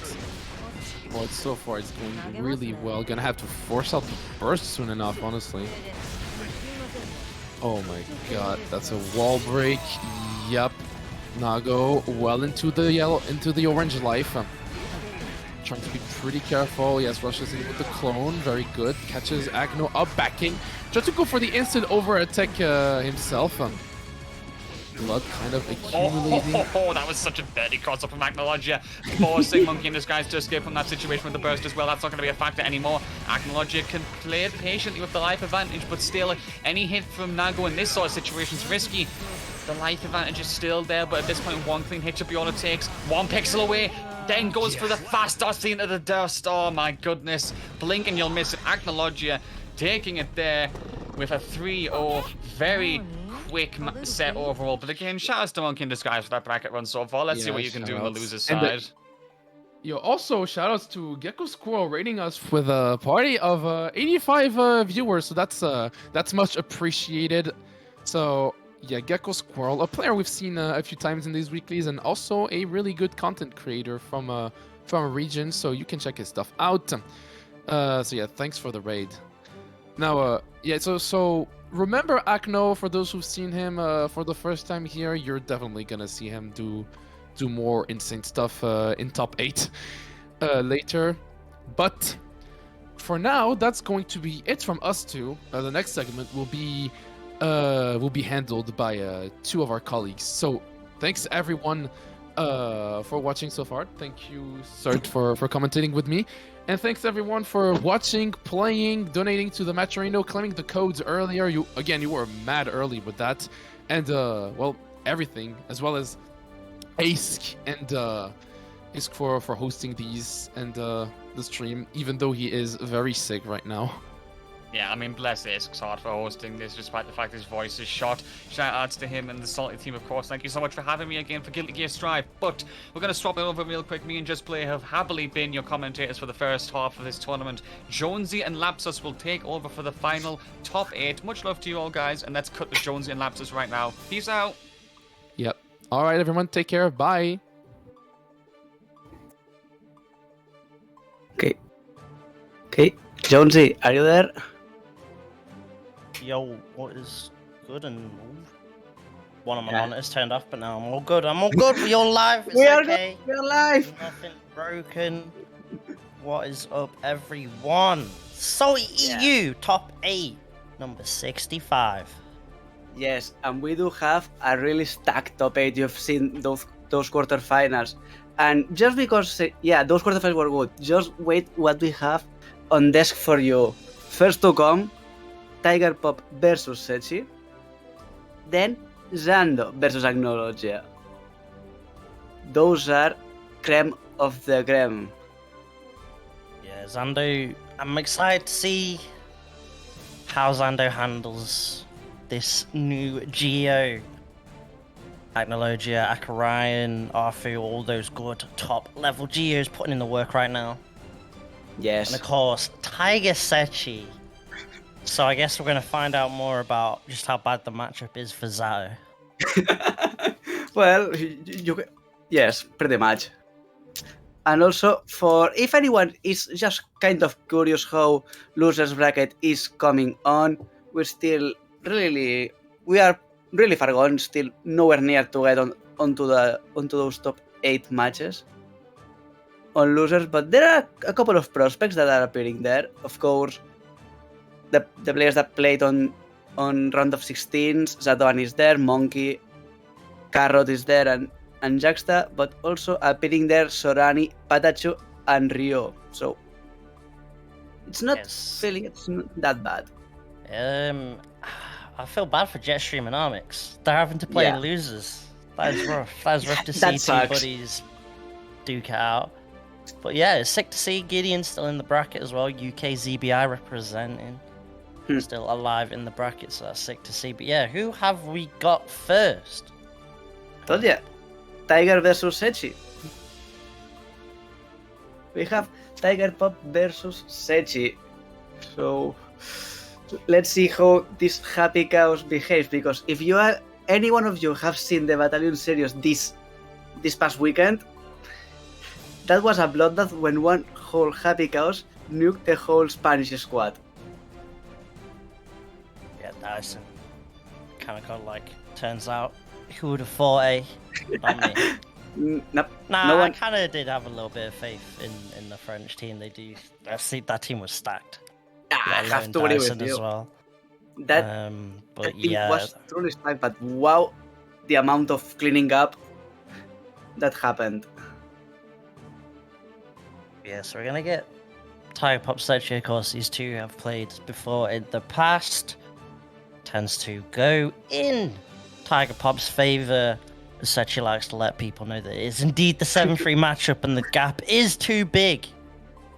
Well, The Happy Chaos. let's see if he can beat the odds. If not, well, he can always claim that the matchup is rigged, but doesn't matter. We are ready to go. Both players are loading in, so it's going to be sick. Duel 1. Here we go, the first set of top 8.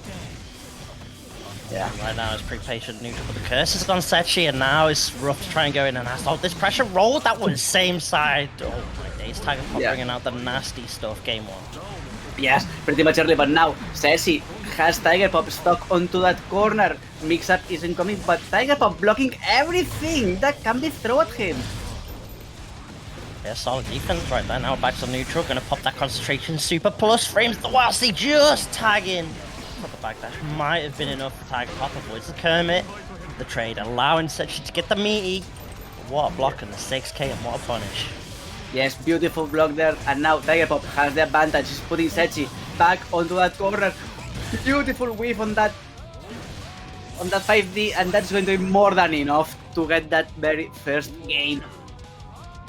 The layers to be confident that Setchi would block that 5D. Just proving it right there. Setchi ready for those 5Ds. Of course it would be. It's a Zato player. Why would he not be? But now it's Tiger Pop. Big anti-air. What a confirm. What we need to spend. We're going to see that Deus Ex Machina. Reload all those bullets. Get this heavy knockdown.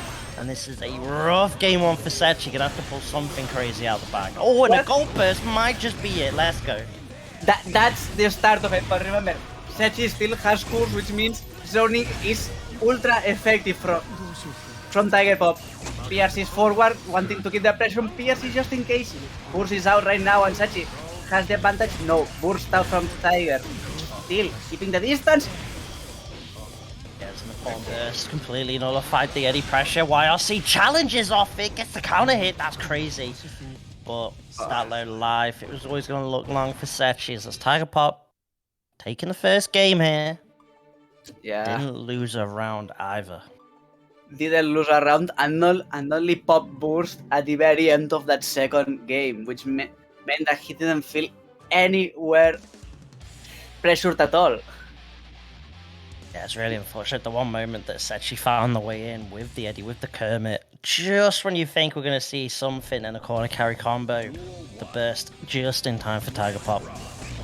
Yes. And now, Called the start up, and now with no Eddie either, Setchi's got to hold this pressure.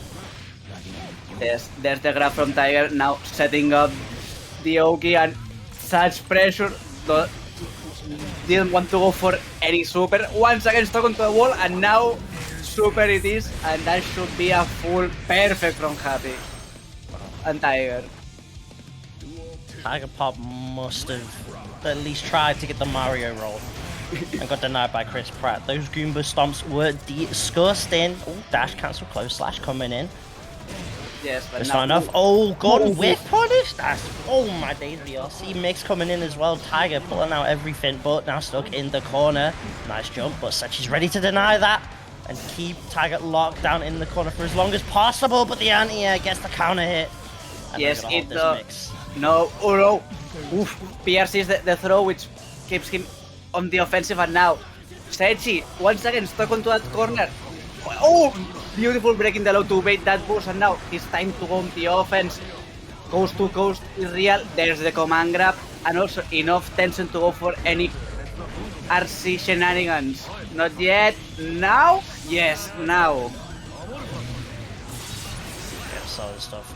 Pretty much the optimal situation there. If you're Setchi, you got Mia, you got that 50 tension, and Tiger stuck in the corner without 50 tension, without burst.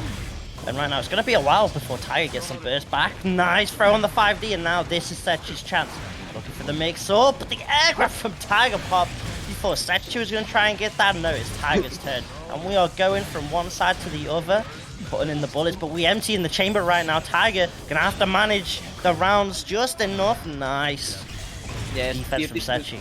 Beautifully done then, and now Tiger, once again, curse is applied, super concentration, but goal ball from Setchi, straight up Samboy, get Eddie out of there, keep the pressure going, now, coast to coast, we are going, frog onto the wall, oof, not enough meter to go for the Amorphous, and now, still trying to keep the pressure on going to the other wall, we are...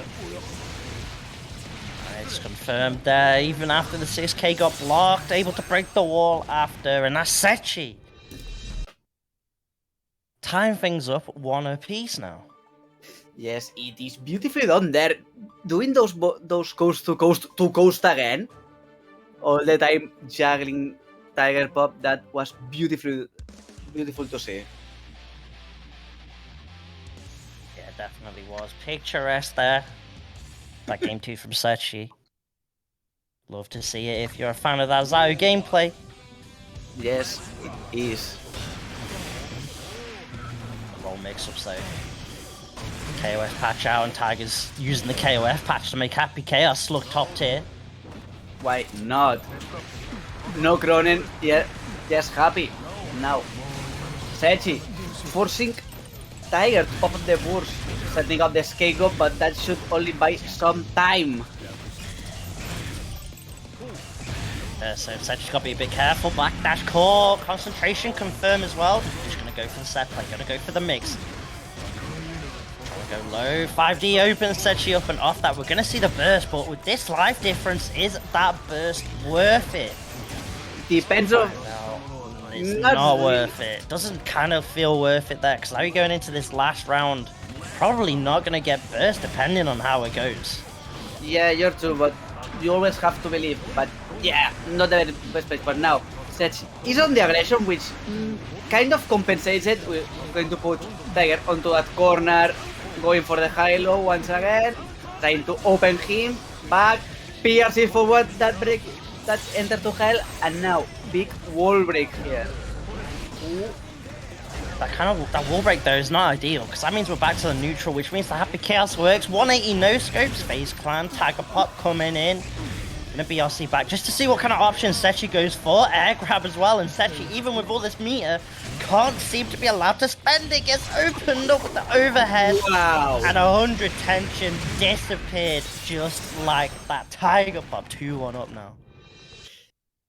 That is the price you pay if you break a wall. Going back to neutral, not having that hard knockdown. Yeah, I think Setchi kind of wanted just the pressure off the invite hell PRC, but instead, because Tiger got hit by, it's like, oh, I guess I have to just take the combo instead. There's not really much I can do else. More than probably he was waiting to get into blocking. I have a full bar of meter, pop the yellow, get back to somewhat relative safety, and then tell to get out there, but not enough. And now Setchi trying to get back that win that should have been his. Still. It's a very clean just block there on the 2S, but in the end it didn't matter. It just meant you were closer. Gave Tiger Pop the chance to go for more mix-ups, and here we go. We keep rolling. Limp Bizkit in the house right now. Gonna go straight into super off that confirm. Okay. Okay.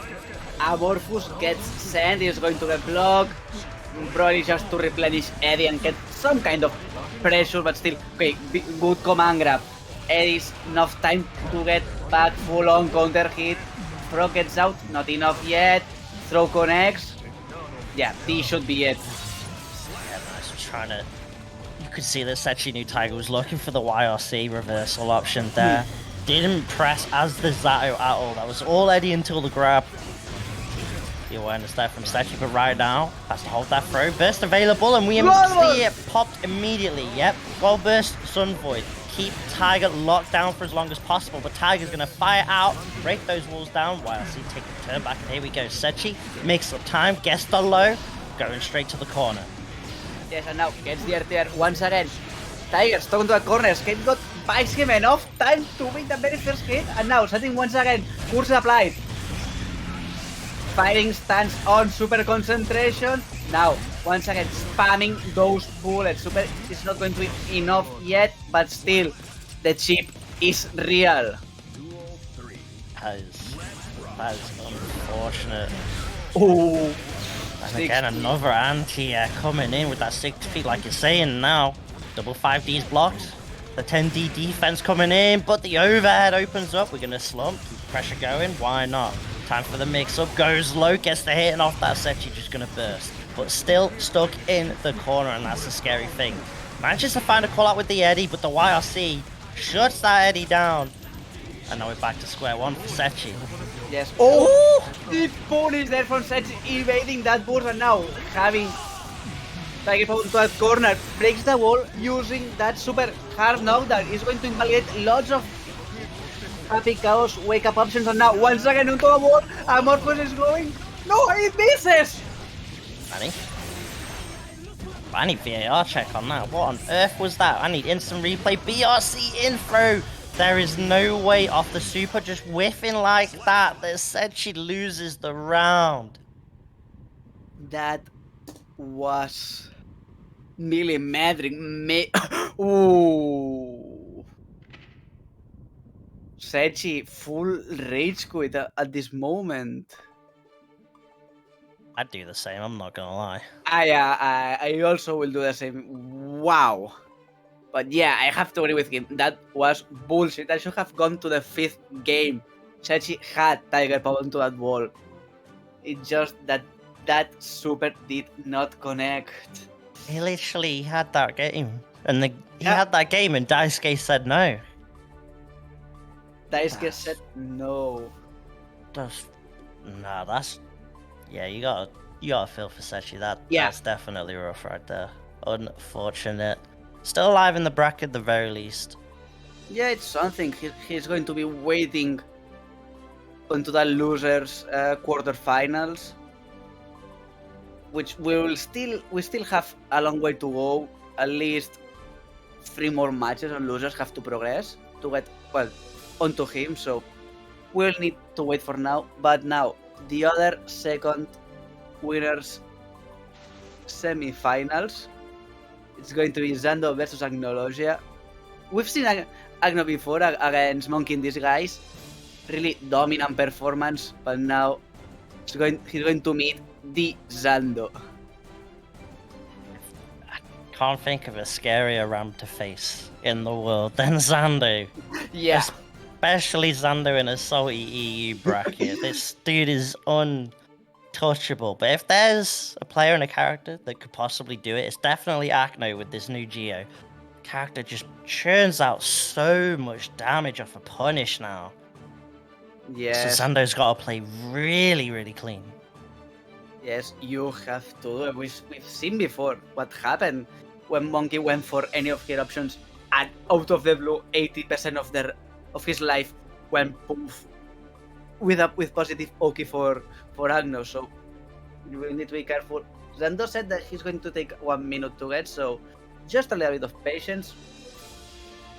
Yeah, and of course, shout out to people that have claimed those codes. All 50 done. That's sick to see. Yeah. And Ice blessing us with a dono. $22.50 at that prize pool to the big $50 mark. You love to see it. Yes, that now we are talking a prize pool. Seeing those $27.50 was nice. Yes, it is. Those are all 50 codes claimed, plus the 10 bucks that Ice always puts in the start of the tournament. But now 50 whole bucks, which is going to probably go to the only top paint of top first player. So whoever wins it gets it. I think probably. I think it says on the match arena somewhere. Okay, I think at this point it pays out top 2. Yeah, I mean I couldn't find it, so that's why I was always going yeah, for top it. 2 confirmed in the chat by Ice himself. God bless him. Yes, God bless his soul. The man is dying. Yeah. He's forever floor 10.5. He'll never make it. Well, aren't we all floor 10.5 that yes, we are making Celestial 1 month and we are not going back there for a whole year. Classic. Benheimer in the chat. Oh my. Let's go. But yeah, we got... I'm actually intrigued. I'm gonna have to see and quickly look up. See if these two have played before. More See than what kind of probably. set count. Most likely, obviously, just even outside of SaltyEU in general. But in SaltyEU, it's definitely going to be intriguing to see. We have a Zando in the room. That is wild. They have only faced each other once in a SaltyEU bracket. What? Only That is- once?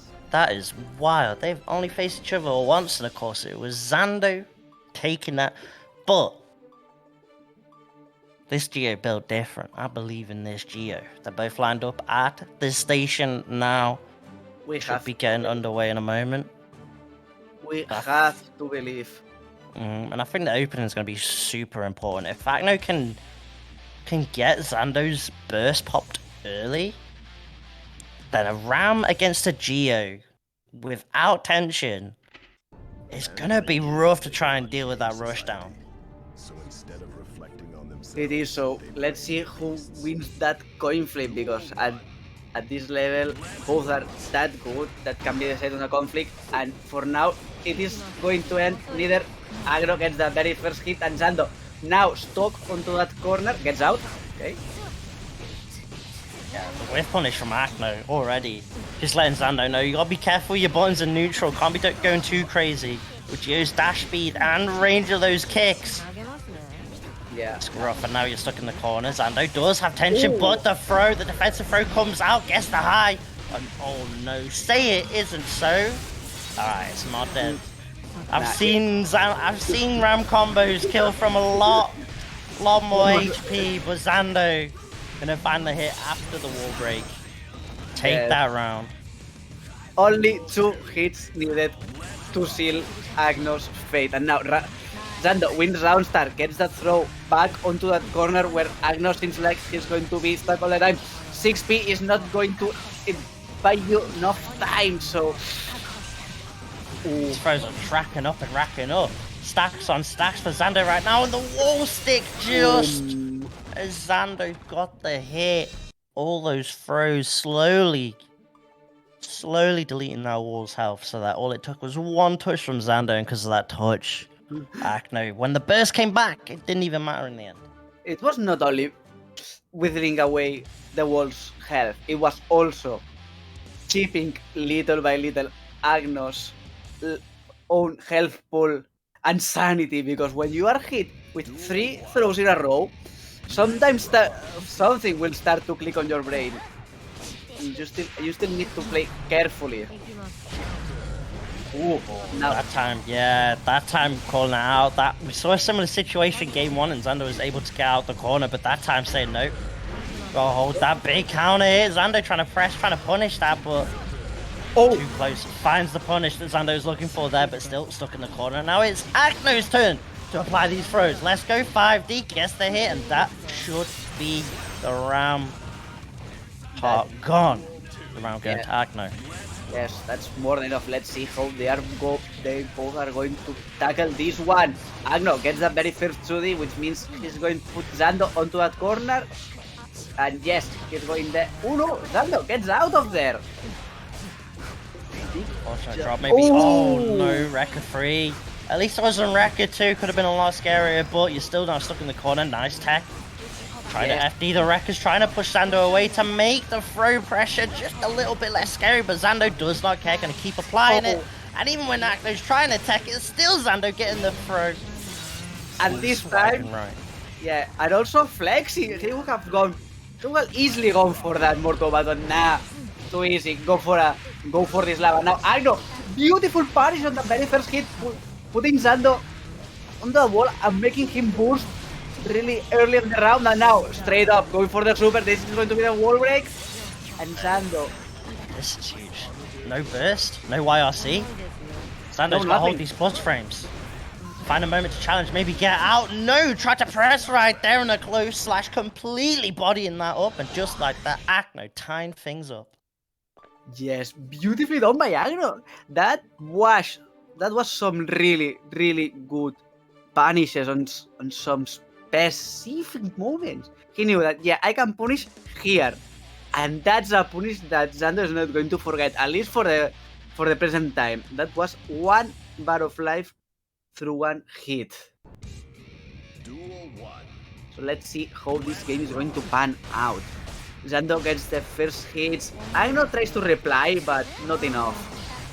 Yeah, early burst. Wants to keep Zando trying to tie it down in the corner, but the cross up gonna actually punish something. Maybe the start of the DP, who knows? But right now, Acno calls out that burst, and now it's time for all this red. The combos coming out, but saves on to the meter for now. Oh, BRC mix opens Zando up, and this should be a dead ram. Goes straight into the super, doesn't want to risk a drop. Don't risk it. All off a burst bait. Not also that. Those vortex juggling Zando. Left to right. Chipping that life, and now Zando is the one that gets the big hits. Oh, this time I want the big damage. Let's set the Calvados, and wow, that life gets out of here. That's pretty much failed burst back though for Acno. If Acno wants to choose to pop it, maybe just save onto it for the next round and we'll do. Zando immediately answering back with the perfect. But look at the difference in the burst gauges. Acno ready to pop his whenever. Zando going on the offensive for now. Cross up trades. Gets the throw once more. So many throws in the set so far. And that time calling it out. RC maybe to try and bait the burst. Keeps that combo burst safe as well.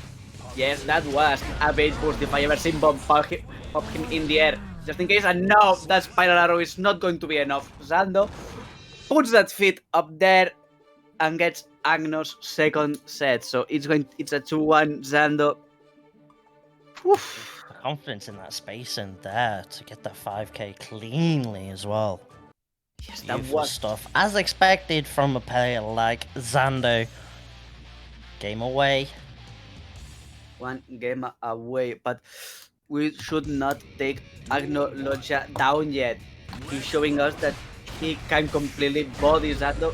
He should need a little bit of luck, and now seems like commentator's curse may be applying. Here we go, bro. Taste of Zando's own medicine. Oh, Acno got a bit greedy though. Yeah. And the burst is now gone on the Geo side, and yet again trying to go for the cross up, but Zando ready with the 5p anti-air. No super, but interesting decision. We'll see if it pays off or not. We'll need to see, but now at the end seems like it is going to pay out. This is going to be more than enough. No! Reka 1 is not enough. Should have gone for the slam. Now, I know, pushing. Yeah. Stuck in the corner, gets the throw. Meter available for both players. YR the BRC mix denied by the Morto Bato. Just when you forget about it, Zando's there to remind you that frame 1 Invul Super is there in the pocket. And also, not only that, Zando still have a pop burst whole game. Yep, I'm onto it tightly right now. Yes. And right now he's in advantage, trying to pop Agno open, trying to pry him off. Side switching a couple of times, still not enough. Oh, the sword person connects. Popping to the wall, yes it is. And this time Calvados is going to steal. Shake hands. Just shake hands. Yeah. Calvados at that point, yeah, let's just shake hands. GG's. Move on. GG, move on. Well played. Next Play that. game. Run the meme, Ice. Yep. Run the meme. Cool. Next set. Good stuff to Zando. It's so clean towards the end, showing off the movement that Zando has, the Rekka cancels as well that kept on applying the pressure. Zando just looking godlike as usual. Acno though, that Geo still alive in the bracket. Gonna have to duke out and losers as we're slowly getting through there. Almost got that loser side top 8 sorted. Yes. In case you are interested, Zato-Van and Jetstream is going to fight for top side losers, last place. winners facing PataChu, and then bottom side losers, Carrot versus Easy to get one of those places. On the other side, still a little bit backlogged, Patata versus Rio, winners against Juxta, and then we'll see what's going to happen then. But now, we are more than probably going to be seeing winners finals, unless said otherwise. I mean, we might have just a little bit of a break, just because obviously losers does need to catch up, so it's a nice chance for everyone to take a quick breather, get the hydration, and also check out stuff like the Matcherino. There's $50 in it, that prize pool right now, and of course all the codes are claimed, but if you're able to, if you want to, feel free to donate to that prize pool, add that little bit extra. Top 2 are getting paid out, so it is all to play for now in this bracket. Yes, it is. If you have that money to spare, so just do it if you can. If not, we are already grateful that you are here with us, that you have claimed all those codes. So yes, we are really grateful that you are here with us, but we will need to delay a little bit. Seems like we are going to wait for probably one of those loser matches, because we don't see any more information. We'll see what's I saying. Nothing in the Discord. That's the problem. No worries. It's perfectly fine. But yeah, I'm excited because to get just into top 8, Zato-Van, Jetstream has to play each other. That is crazy. Those are normally 2 players. You see their names on the top 8 in a bracket. That is like, you see them in the bracket, you think, yeah, those 2 probably get in top 8. Like, it's wild to see that they're having to duke it out just to get into the losers side of top 8 today. Yes, this bracket has been volatile at best. We've seen some matches that are worthy of top 8, base top 8, going into top 6 way before those games. Even though bracket was stuck at 100 and something players, and we still had some really bangers somewhat early on rounds, because not even on top 8 we've seen some really, really big players duking it out. Yeah, something that you can always say about SaltyEU Strive brackets is the numbers are definitely always there and the players definitely turn up to play. I'd love to find out, like, if ICE has this kind of data, like the averages of the number of players compared from like Strive and all the other brackets that SaltyEU runs. So obviously, if people aren't aware, SaltyEU also does things like Dragon Ball, Tekken, Blazblue, I think, and also the beginners brackets are also coming back as well. Yes, Blazblue was axed, if I remember correctly. Yes, I think Blazblue got axed not so long ago. No, Blazblue, no, it was melted that got axed. Yeah, Blazblue is still going on and strong.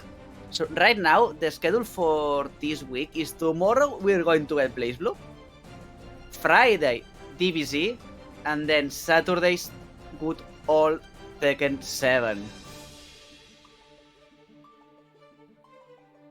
Yeah, sorry Ice that I was killing Blazblue. Yeah, it was poor old Melty that got axed. And of course the beginners are also back so for those that are looking at the stream, they're seeing these sick players and they're thinking, you know what? I'd love to get into Strive, love to try and get into the competitive. We've seen the beginners weeks on the Thursday nights are really sick to come into. You get a whole different range of players, people that are like just on the cusp of like being really solid, some that are just, it's their first time playing a fighting game. So there's definitely a sick range. And Xrd as well, because rollback, of course, is officially coming. It's no beta this time. No, this Friday, the 20th, rollback gets officially implemented on both Revelator and Rev 2. But we all know that the one that is going to get played is Rev 2, so please go there. Get your copy of Rev 2. That game is sick. But also, do you want to hear one thing that happened on losers? Jetstream beat Zato-Van 3-1 and is going to be facing PataChu on that first game of loser side. Okay, so we're probably gonna see that Nago versus Sin, or maybe we see the Jetstream Gold Lewis. Question mark? Who knows? But I'm excited because I've really loved the development of PataChu Sin so far. I haven't seen that scene. I haven't seen it. I still have him as that big-brained chip player, so this is going to be new for me.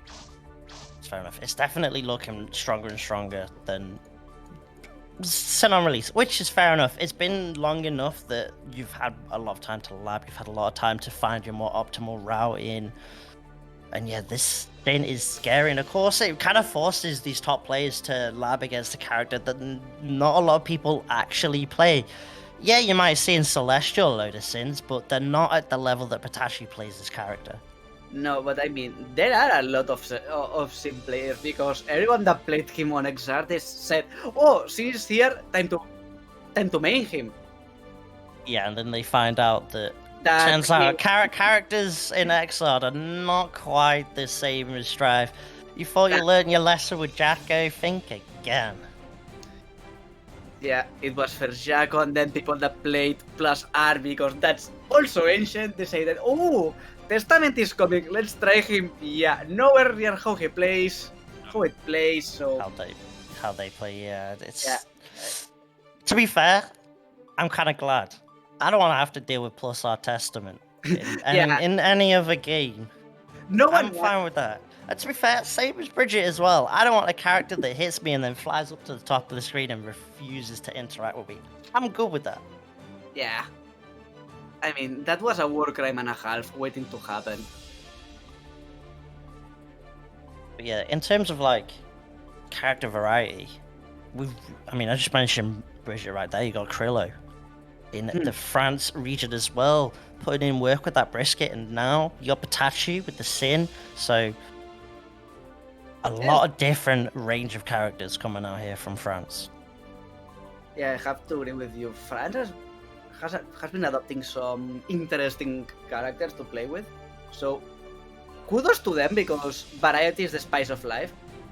Right now, we only need one big, but when I mean big, Potemkin player that just steamrolls everyone out of France and says, "Okay, France is complete." But that's going to be more difficult, I have to admit it. Now, we have PataChu. They are talking about picking. They are all saying they're gonna play the funny bottom tier character, and now it's just a guessing game as to what funny bottom tier character they're reacting to. We'll need to see. Justin play funny bottom character. Ice is blocking our specific way to see, and it's going to be Peter Pace. What? Zato-Van Jetstream. What a name. Peter Pace with the David Drill, with the Larry Leaps. Yeah, that's insane. I mean, this is the least expected character from Jetstream. I did not expect this at all. And that was 11,000 Zato-Van, which means that has been a lot of baggage. Now, the Paco Pelza, the return. Yes, it is now. PataChu starting that pressure on coming. Yeah, stamina empty though. That gives Jetstream the chance to go for the throw, put the pressure on, but the wake up DP, cancel it. Now we get the mix up overhead. Yeah, but immediately the burst from Peter Pace himself. Immediate out now. Time to get the pressure on. Frog was not the best place now. No Eddie for Peter Pace. Amorphous gets sent out, which PataChu kills him. Managed to get him on one frame of animation. Yeah, I was wondering if it was close enough to actually get the DP off and tag the Zato, but I don't think it would even matter anyway. Nah. Jetstream with this Zato. But now, PataChu getting the first hits on.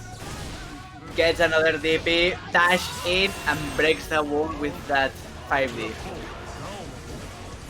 Pierce living up to the name. Post wall break going straight into the Pierce. But another overhead yet again for PataChu. Extending to the corner, and that should be more than enough. Ending with that B driver, tying the rounds up one apiece. Yes, it is. And especially PataChu deciding not to go for any of the follow-ups following that L-hang. Deciding that no, with the natural hit stuff is going to be more than enough, and now stand deeper at home, gets the pressure on going. L-hang again, pop hit on the air. Burst out. Yeah, gonna pop that burst at the end of the combo. Beat driver gonna get whiff punished by the Pierce though. Drill out on the right side, unfortunately for Jetstream, and yet again, PataChu, full bar of stamina, got that burst available. Gonna have to pop it immediately, and that means Eddie's gone in straight again, once more into that overhead. That's PataChu taking that first game. Yes, it is. PataChu showing a really good showing of what the character can do. Abusing as hell those L-hands, those overheads. I mean, Jetstream was just there waiting for them to happen, so if those are free, abuse them.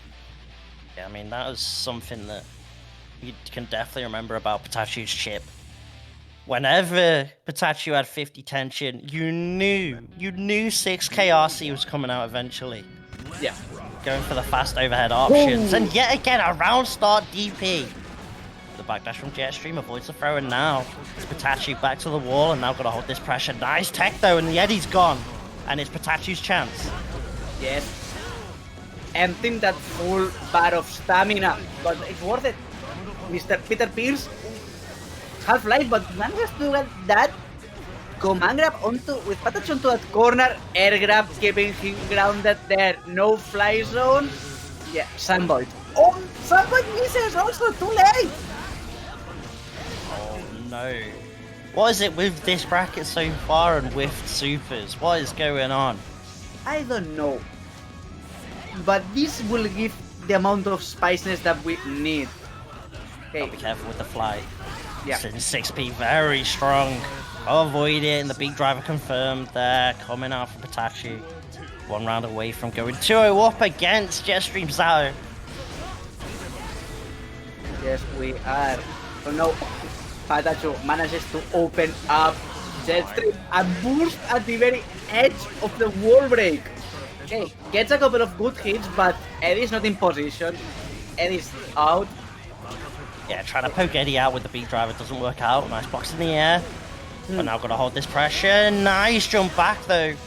Trying to maybe call out with the command grab, but either way it works out. PataChu.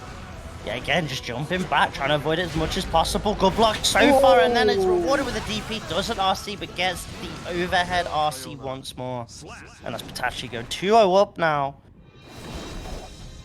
What I told you, those L-hands managing to keep Jetstream time and time again. And I have to admit it, that move is kind of tricky to get that timing to block it. I've eaten too many of those when I play. And I am not playing with...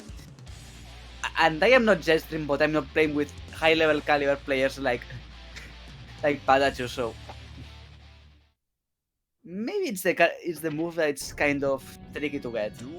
Yeah, hoof stomps in general, just a very solid, scary mix-up tool for PataChu. Not only does it low crush, but it's also an overhead, so it's very, very tough when you've got a sin in your face. And of course, off like post 6k when you're plus as well, it's so scary. Elcon, keep the pressure going. Just trying to go for that frame trap. Worked once before the previous game, not that time. We stick in the same side, but yet again, the pressure ends, and then Jetstream's kind of just there without Eddie, and immediately gets clipped. Fuzzie's coming in for PataChu though. Gets rid of the Eddie as well. Nice stuff. Still stuck in the corner. Okay. Oh, well. Burst was almost telegraphed. Animation was started, so Jetstream should have recognized that earlier, but no. Big punish onto that TP. We're going to be sending a Morphos, which gets blocked too late, maybe, or not that very situation to it, but no. Drills connects. Pressure. Not enough. Oh, TP from PataChu. Overheads. Second one blocked that time, plus frames. And Jetstream finding a nice moment to find a 5p. Couldn't get a summon though, and now still stuck in the corner. And even with so little health, PataChu chance to make that comeback, denied as the pace. Peter sending his regards right there, takes that round, nice backdash though, avoids the 2 hits of the DP. And now it's Jetstream's time, gets that low. Trying to go for the reset, finds the counter hit as well. And now with 50 tension, it's looking a little bit scary for PataChu. Sunvoid keeps the pressure up, drill, mix up time. Good blocks on the overhead so far, but here comes another layer to the mix. And it opens PataChu up, forced to burst. Yeah, going for that very... I made too much late hero burst, which is not going to pay off at the end. Jetstream will not go up 3-0, and this is going to put 1 game on the board. Yeah, maybe just needed those games as a bit of a warm-up, just to get the Zato, you know, nice and ready. More than probably, not only because Sin is not that well Sin character, on at least not yet. We still need to get those Sin mains a little bit more time to get fully acclimatized and fully ready for everything. So still need to get that a little bit more time for the Sin mains and for everyone else to catch up to what they are doing. So still not optimal enough, but still PataChu is making it look easy. Yep, so far looking pretty solid for PataChu. That's a big counter hit. Couldn't quite get the confirm though, and now that gives Jetstream a chance just to try and get set with the Eddie. That's a 5p RC. 3-4 to refresh that Eddie gauge, and now PataChu stuck in the corner. Stuck in the corner, but Jetstream, no Eddie. Okay. Oh, contact hit mid-screen. Big driver connects, and now Jetstream pushes in the corner, but that timely, it was that tiny poke into the red RC, enough to get PataChu out of there. Yeah, Jetstream must have done exclamation mark bracket. The challenge there with 5p working out. The 6k not meaty there. Oh, nice dash 2k there from PataChu trying to challenge, but now stuck in the corner. Got to deal with this Eddie mix. 5D opens PataChu up, and after that, we're just going to see the burst. Try and get rid of the Eddie, try and find the way in. Yeah, again, it's another counter hit, 5p, that kind of just denies PataChu. Nice air throw, almost got a confirm as well with the leap. Oh, but it's a big counter hit right now for PataChu with this much meter, spending some of that stamina, and we're going to ride that lightning all the way to a wall break. Going for that wall break, not going for the ride the lightning extension, not necessary to do that, but now gets the Oki, and there's no more Jetstream. PataChu signing that round point. Possibly last round for Jetstream. And right now, stuck in the corner. PataChu poking away RCs, keeps that pressure going, and now the risk gauge at the red, and that's the moment that Jetstream decides to challenge. Doesn't want to eat the counter hit damage with the risk gauge that high. Oh, okay, beautifully spaced that DP, but decided not to punish that follow-up. Okay, 2k to the PataChu trying to get out of the corner. Elhan connects, popped up the air with RC. He makes the boost with the Elhan, with the stun deeper, but still not enough to get fully in.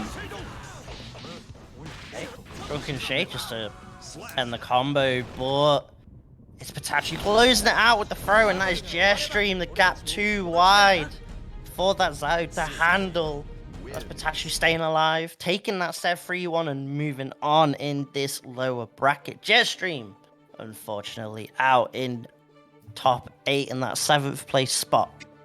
Yes, unfortunately from Jetstream, but we've seen really good Zato mix-up out of him, but on the other side, PataChu dominating with that scene, especially abusing those L-hands, getting those in, arcing them up the air immediately and going for those big damage routes. Yeah, definitely. And you saw maybe just a little bit of unfamiliarity, like you said earlier, the follow-up to the Sin DP with no punish. Even when you're backdashing the first initial part of it, the first 2 hits of it, if you're not then ready for the follow-up and the punish after, it's definitely a lot of damage, a lot of Oki just left on the table there. But we are going to move on to the other side of the losers top 8. And it's the person that managed to deny JuxtAPoser the top 8 spot, Rio, up against that Jacko that we love to see, CarrotOfWisdom. Yes, we will see a really good matchup. I mean, Carrot, one of the best Jackos probably in the whole EMEA. At least I haven't seen anyone that does that blender as good as him, so we'll need to see. Or maybe I am nowhere near knowledgeable enough. Probably the second, because full tournament knowledge is not my expertise. I think I am better at shooting at the screen. But either way, really good Jacko, and Rio is playing who? Yeah, I'm actually kind of intrigued. I love if chat could let us know, because this is the first. I feel like I'm drawing a blank on Rio, and I shouldn't be, which is just on us, I guess. But yeah, I'm actually intrigued. I'm intrigued to see, because Rio's got a pretty solid losers run so far, taking out Pistachio, Patata Salve, and JuxtAPoser. That's a pretty solid losers run, if I could say so. Yes, it is. And also, look at that seat. Seat 44 on top 8. Says Chaos. Appreciate it, Voltan. Thank you very much. Chaos, well, that makes a little more sense, knowing how Chaos is behaving around the world. Yeah, so the question is now, do we see the Jacko Happy Chaos matchup, or do we maybe see something like the Millia? Of course, that could be in the pocket of CarrotOfWisdom. We might be able to see that. You know, when Jacko was on release and not quite the character she is now, you saw that Carrot was definitely put in that grind with Millia. Still in the pocket there. So, wondering if we maybe see that pocket, or if we're just going to stick to the tried and tested, that Jacko. I mean, it would be fun to see it. Once again, CarrotOfWisdom's own Millia, so for now we see Carrot into the stand, Jacko ready to fire. Yeah, we've got Carrot there. On the setup, Ryu, of course, just entered the lobby now. And I think both players are just kind of waiting for the go sign from Ice to say that we're all ready. We're all good to go. Yes, we are both players already in the lobby, setting up onto the station, and yes, it is. It's going to be that happy chaos again. Yeah, interested. I'm intrigued to see this Happy Chaos, because to go on this kind of run so far, like, obviously people can make jokes about what Happy Chaos is like, but you're still got to be pretty decent at the game to get a top 8 in this bracket. It's no mean feat, and no, especially beating the players that he had to beat to get here is no joke. Now, Rio getting the offense, mixing CarrotOfWisdom, gets the counter hit, popping RC just to bait the burst out, but now, Carrot setting up the blender. yeah, that slight drop. Costly for Rio, now stuck in the corner, but that's a nice throw. Completely denies the minion self that Carrot was going for, but the turntables. Now it's Carrot putting on the pressure after a back throw instead, and that's Carrot closing that round out. Yes, That's a back throw story of that round right there. yes, it is now. Rio, couple of laps, gets the gun out, and it's time to pressure Carrot. Of course, misses. It's going to be huge. Popped in the air, stuck onto that corner, but not yet open. 5D will connect, recharge the bullets, keep it going again. What do you do? But the FDs though, one too many 2Ks, and that meant the 5D was quite spaced, and now it gives Carrot a chance to get the minion set up, and with this amount of meter as well, we're gonna see Elysian Driver coming in. This is gonna be a huge amount of damage, but it's not enough. However, it is a hard knockdown, does allow Carrot to get set up with a minion, and now it's time for the mix, time for the pressure, and it's the 5D that opens up, but the burst just in time. You're on that magic pixel, Rio. Can you pull the rabbit out of the bag on this one? Nah, it will not. Decided to go aggressive, decided to go in. You should have stayed back and spam like there was no other time. But there, Carrot easily sees it, blocks the cross-up, goes for the yellow RC, and gets the follow-up and that very first game. Yeah, solid stuff as expected there from the Jacko. It's so rough now once Jacko gets settled with the minions. For any character, even if you're as good as Happy Chaos is, once those minions are out, you're all susceptible to it. We are all susceptible to the will of the minions. But let's say if Rio can manage to find another way to attack their Carrot, bursting out early, doesn't want to be related with anything that Rio wants to do. Ooh, pop up, curse is applied. Once again. Makes some time, gets the high. RC, but no bullets, no concentration. This isn't ideal. The management of the resources wasn't quite there for Rio, and now it gives Carrot the chance. RC as well with all these minions. Chases down that backdash with the throw. Now stuck in the corner. Rio opened up and off that counter hit. We're going to see the burst. BRC trying to avoid the crosshair. Gets rewarded. And now Rio stuck in the corner. And now you best be FD in because you don't want to take that chip damage right now. Okay, manages to jump out to get to this. And now it's Carrot that's on the corner. Gets popped up the air. Stuck onto that wall. And Deus Ex Machina is going to be more than enough. Rio, one on the... Clean stuff there. The burst back though for Carrot. Yeah. See. Trying to maybe low profile the crosshair or something. Doesn't quite work out. And now the curse is on this Jacko, so it's a bit risky to try and get the minions out safely. No bullets in the chamber for Rio though. Needs to find a reload from somewhere and can't find it. And now you gotta hold this mix. No bullets, concentration is now back full. Yellow RC, bad thrown, which means he's going to get stuck onto that corner, popped up in the air once again, and now Carrot going for the Hyper Elysium driver. That's a dead Rio. Dead? Oh, RC! Well, yeah. Carrot, that's sick! I think that the wall would have been enough, but doesn't matter. RC, throw a minion. Now he's fully dead. I was like, can Jacko kill off that? I almost went into Seijan mode. I was about to say, alright, chat room. time to pull in the poll. Time to spend those channel points and guess if they'll kill. Carrot though, no burst, and now we get the concentration super and Rio. Trying to look for the mix-up, gets rewarded with the roll. Manages the bullets a little bit better this time now, and the pressure coming in. It's another roll. Do we get a third roll? No, gonna keep same side with the throw. One throw, but Carrot answers with his own throw. Using the BRC to try and maneuver around the crosshair. Yeah, because Rio only has one bullet, so he has to be careful when to fight. Well, now he has two. Manages to reload one, but he's stuck onto a blender. A couple of slaps. It's going to be more than enough. Not yet. Yellow from Carrot. Look at it. Got the 5D hit, but no RC off it. But tried to find the challenge, and the minions denied that completely. Rio got to get grinding on the MOBAs, it seems. As Jacko 2-0 up now in this set and looking to end Rio's losers run. Yes, only one win away, but still Rio has their chance to get those. He's not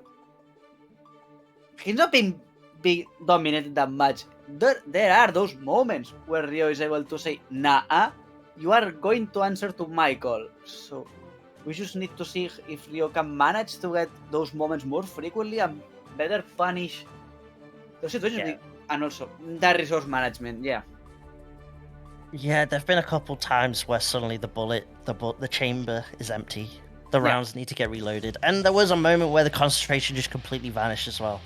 It is rough because the set play is definitely there for Rio, and you can see that when Rio does kind of get into the flow of things, into that set play, into that mix-up, it looks very clean. It looks like a top-level chaos.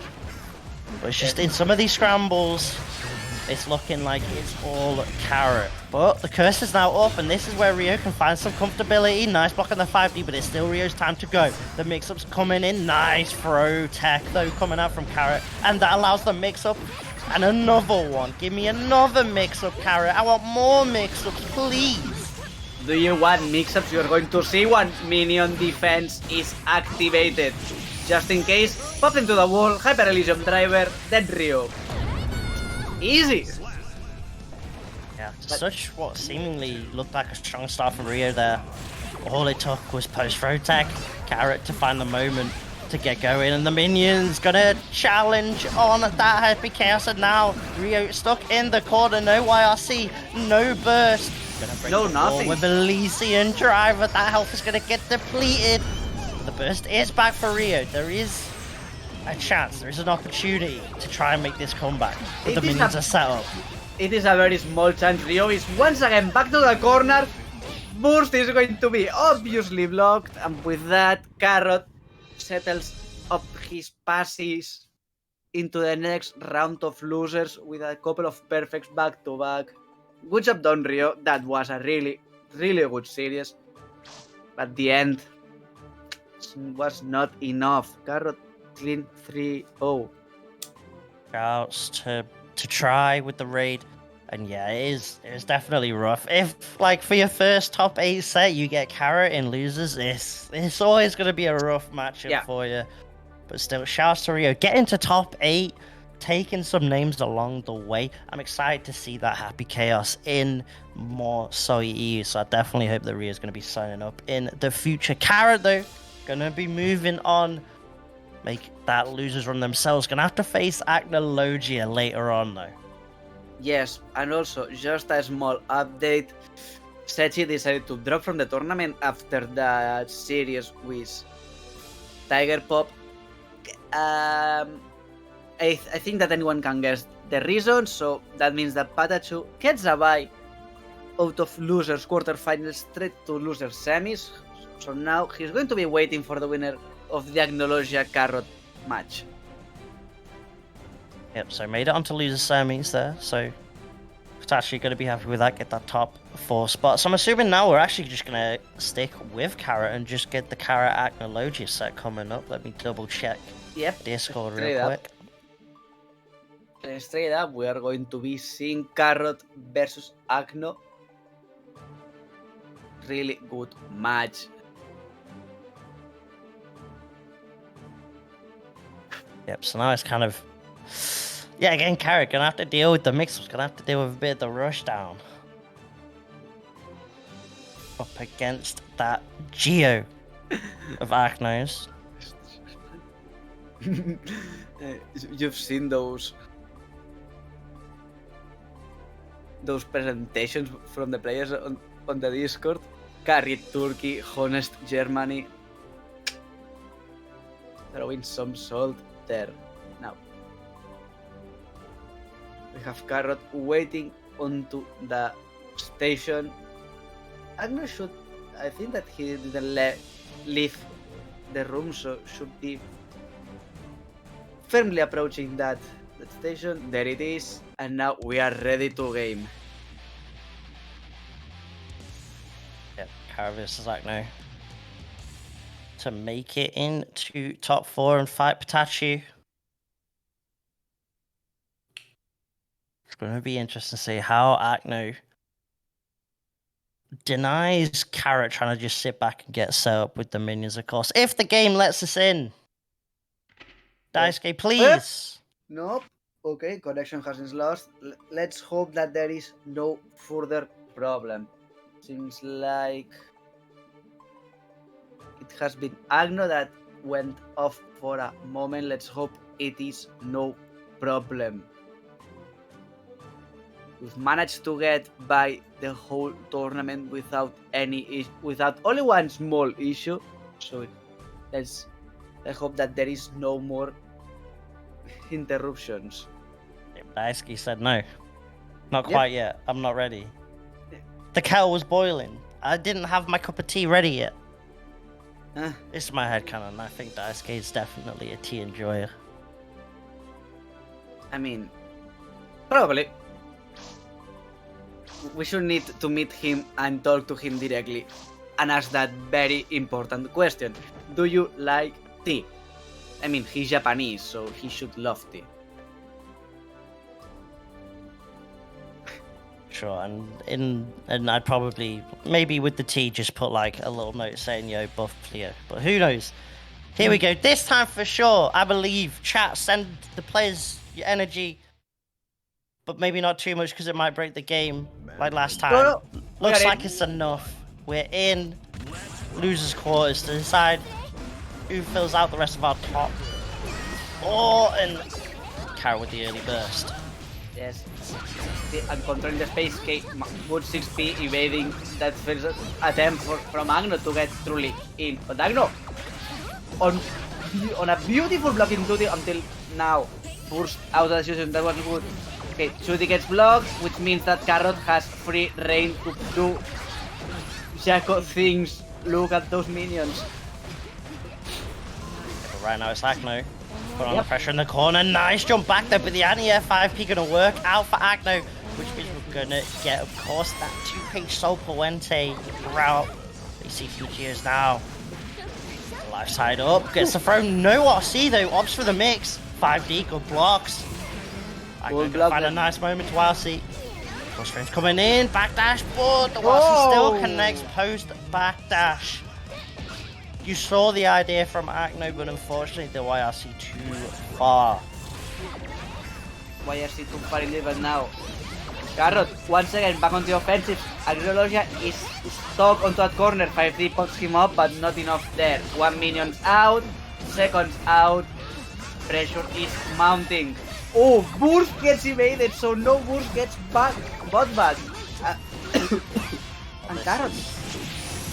That's Carrot. Yeah, you can Elysian Driver RC this. Yeah, just and then put the minion out, and this should be enough, and it is. Yeah, 100 tension at the wall against Jaco is so rough to deal with. And also, if it wasn't enough to kill him on that spot, wall damage would have made him more than enough. Yes, that's Jaco, the carrot of most wisdom. Yes. Taking that first game. 1-0, looking pretty solid, pretty convincing there. Duel 1. See how Acno challenges, maybe go more aggressive, and we see that immediately, but it's a nice dash block, however. Off that recall, it's still Carrot's turn, trying to run away with the minion in hand. Ooh, Acno chasing that down. And I know, this time seems like he's going to get the opportunity to open things up. But Carrot says no, early burst out of him. So that... Oh! What the BRC mix overhead coming in, but the problem is you've now spent that tension to go for the mix, and Carrot with that 50 tension gonna BRC right back post wall break. Get the minion set up. Chase down, nice block on the DP, but it's still Acno's turn because you blocked in the air, and now, ooh, big counter hit off the 214K.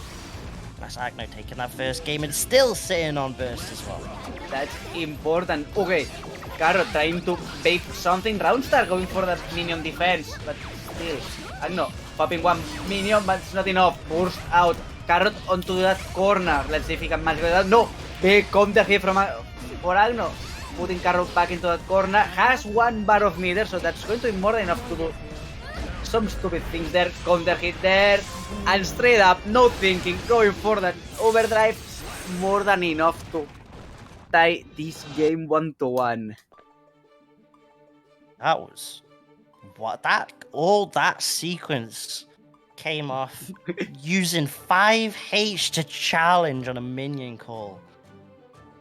The confidence to press right there from Acno gets paid off with the game, and now we're tied up 1 apiece. And yet again, it was just off the early aggression. So a nice quick dash block coming in from Acno last time. Let's see what we get this time. We need to back out. Oh. It's going to be interesting to see the battle of the 2Ds. Both characters, they got pretty strong 2D buttons. Yep.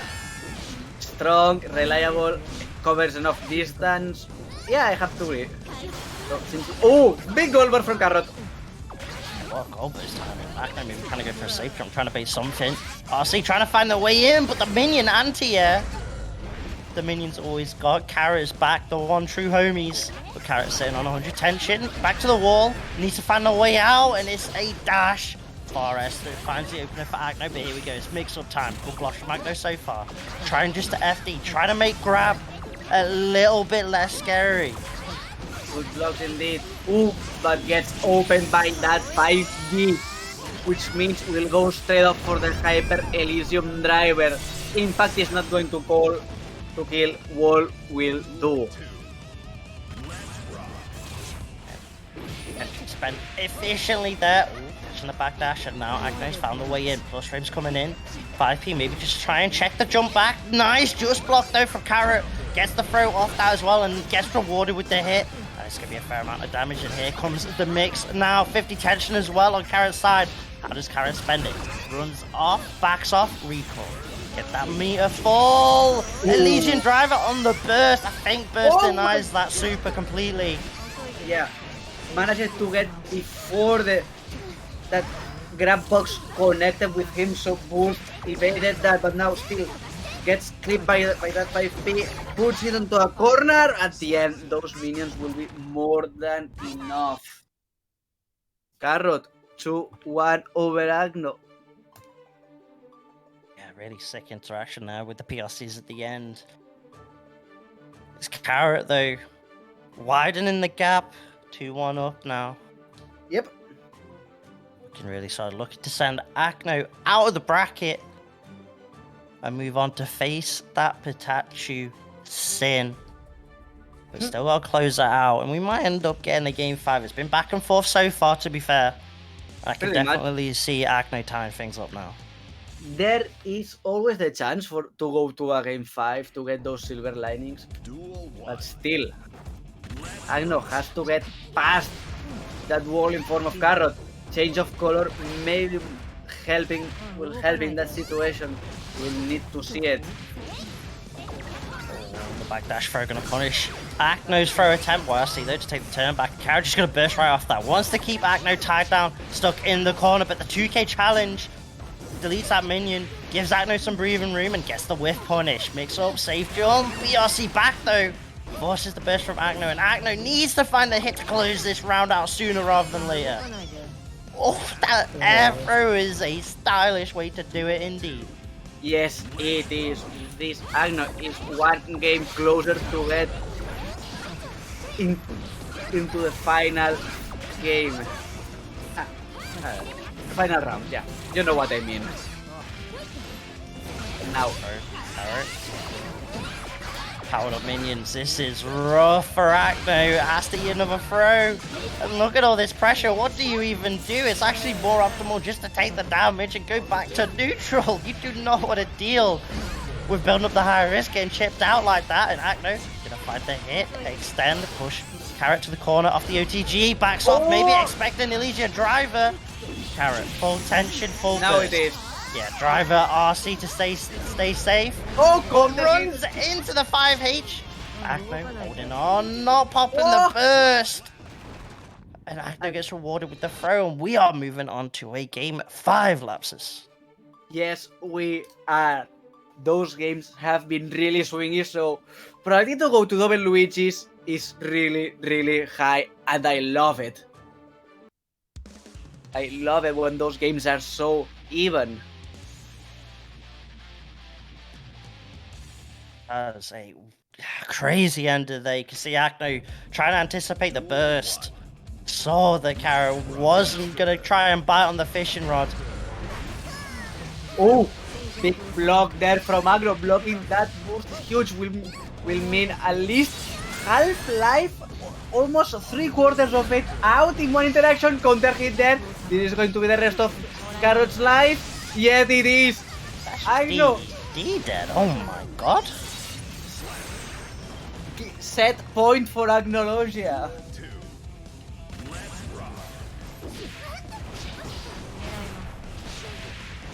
Okay, so Acno getting rewarded. Opts to go for the mix-up against the cross-up. Gets it again. Plus Raves and Carrot just trying to back off. Trying to just slow the pace down a little bit, and Acno has none of that. Wants to go fast and furious. Gets the throw PRC. And Gonna seems need like more though. Gonna need more.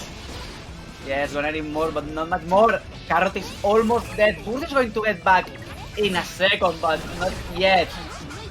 It manages to get a couple of minions out, but not enough damage has been done to Acnologia.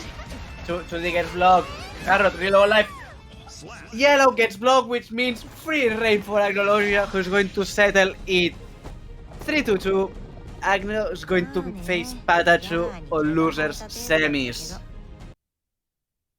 No, soccer kick cancel and then the blocked YRC. Acno, ice in the veins with that Geo game 5. They're closing it out. The calmness, the patience there. Clutching it out in the end. And that is unfortunately Carrot out of the bracket, but as usual, looking pretty solid, getting top 8 here in this bracket today.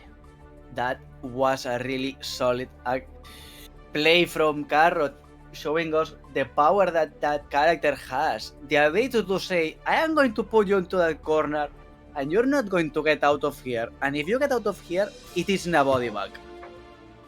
Yeah, and some of the challenges were so important during Carrot's block strings that you saw from Acno.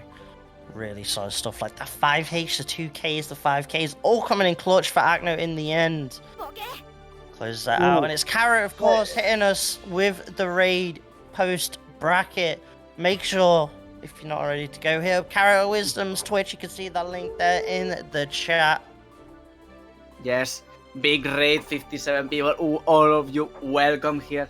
We are now going to be playing winners finals. Zando's already onto the stage, and there is Tiger Pop. Rando Tiger Pop. These two have faced 13 times in SaltyEU brackets.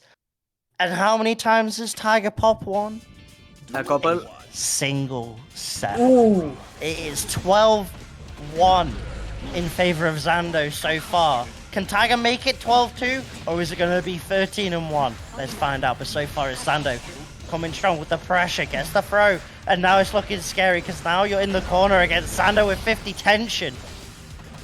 That, Tiger really low on life. Let's see if he can manage to get something out of this situation.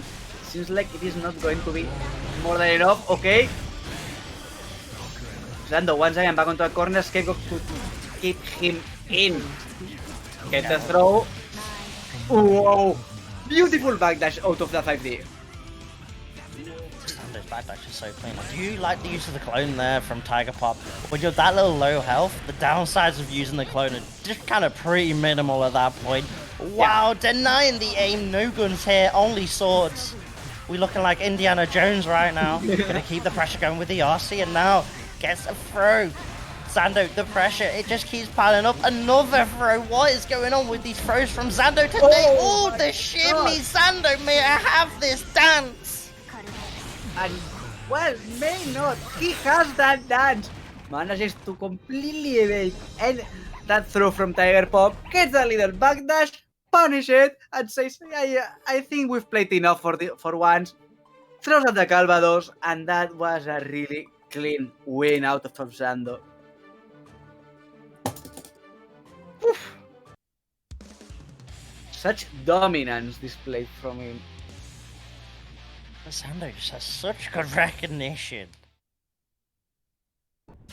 The tale of three throws, really. You think that third one's coming. Tiger bites on it, and Zando ready to call that out completely.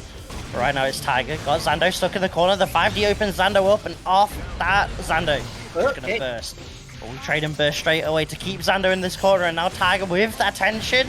VRC mix comes in, still gets the hit after the overhead, and now we slumped. Counter hit. Zando trying to press post slump.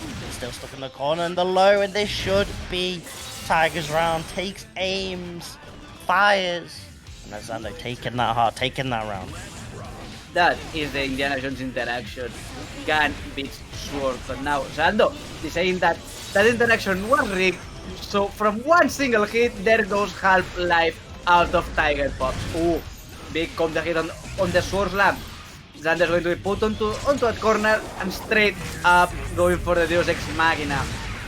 Got the bullets, got the knockdown, got everything back. Yeah, tension now on Zando's side. And look at this from Tiger Pop. The burst safe combo, but the hit was what got the 50 tension, so Tiger couldn't super in time. Maybe if he delay it, but doesn't matter. We still get the throw, we still tie things up. But that was too much. Tiger should have gone for any other route to kill in that moment. You do not give Zando's Ram a chance. Period. Yeah, it's always scary. You've seen what happened. Tiger was almost dead, and he was winning easy. Yeah, sometimes it's scrambly options that works out. Oh, avoids the curse, but runs into that headbutt. Goes for the roll reset, and now Zando stuck in the corner, gonna have to eat all this damage, and with this meter, you're gonna see Deus Ex Machina coming in now. And that's a fair amount of damage coming in, and now Tiger with a chance to go for a mix-up as well. Gets the hit, maybe catching a backdash or a jump back, and that is a perfect there from Tiger Pop. The momentum of that game too, trying to ride it as much as possible. Yes, it is now. It's like Tiger wants to keep it going. Zando onto that corner once again, gets popped it onto that wall, going for the slam. Push out. Ooh! Good use of there from the scapegoat, managing to eat that far slash. Now, pressure still ongoing. Kick misses. Okay, maybe trying to see if Zando would press, but eventually chases down, gets the counter hit, and now Tiger, a chance to send Zando to lose the side of the bracket. Yes, that was dominant out of Tiger Pop. I have to admit, I was not expecting that go, but yes, Rexu, this is shaping to go for the 12-2. Tiger Pop is only one game away to go to grand finals on winner's side and send Zando to losers. But let's keep it calm though, let's keep it calm. The set's not over yet by any means, and Zando definitely doesn't want to get sent to loser's side. Just makes that a little bit more difficult, and Tiger, oh, that's going to be a fair amount of damage. And Zando, 50 tension. Gonna RC off the third hit of the Wrecker, and that should be enough. Swipe left on that Happy Chaos Bio, not a fan of it at all. And Zando, one round away, taking us to a game 5. But Tiger doesn't want that to happen right now. Going in with the rolls, finds the hit, refresh that concentration, get another hit, and just keep this loop going for as long as possible. Try and deny Zando from even playing the round if you can, Tiger Pop. Yes, that was a valiant effort, but now Zando is the one that gets the play. Get one counter hit, slam, gets blocked, but still, look where Tiger Pop is. That is the corner, not the best place to be. Okay, couple of hits connect, first hit of the Rekka gets cancelled. Throw by Tiger Pop. Ooh, but big throw from Zando out of the roll. Opening up with the aggressive. Air-to-air connects. And this is going to be it for Tiger Pop. We are going to game 5. We are indeed. That is such a rough situation when you're that low. It's basically more on the opponent to call out the burst more than anything, because you're always going to be going for the burst in that situation. Or you die holding on to the burst, and we get to make a joke about you're not able to save the burst onto the next game. Yep. Dice game, we're going to get the classic lobby bug, so you should be all good. And we should be able to get going in this game 5 of Winners Final very soon. Yes, we are. Just a minute to get both players' full connections back in. It's just a little bug. But we are going in. Final round. Winners. Grand finals. Tops winner side. Losers goes to face the winner between PataChu and Acnologia. So early scapegoat coming out. Oh, big counter hit though, and Zando.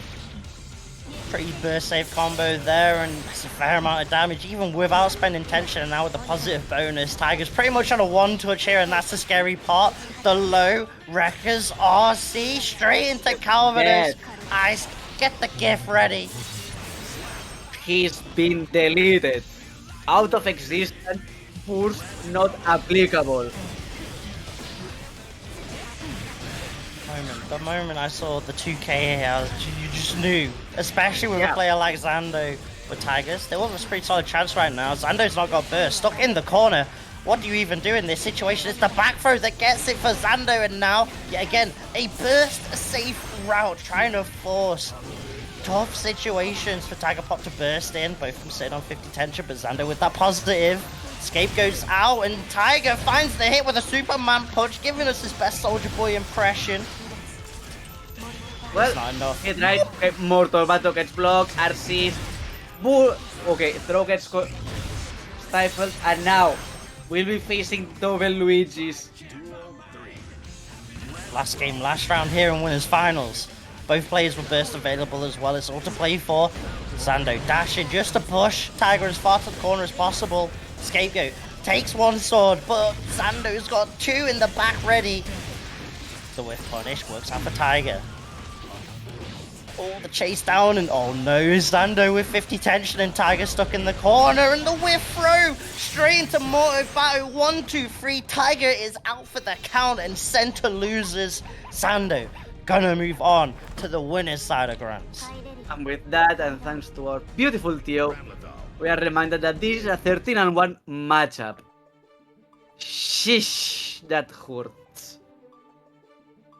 That's that count now, 13-1. That is shows the dominance of Zando in SaltyEU. It is absolutely crazy to see. Zando yet again on another tear, but Tiger's not out just yet. The bell isn't ringing for that happy chaos at the moment. Gonna have to wait a little while in losers semis, as of course we're gonna go back down to losers and see this upcoming losers semi set. Yes. We are going to be seeing that loser semis, PataChu versus Acnologia.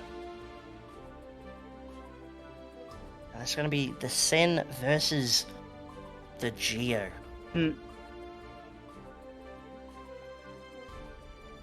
That's going to be a really good matchup. Both characters that only want one thing, and it is to go fast and kill their opponents. That's going to be nice.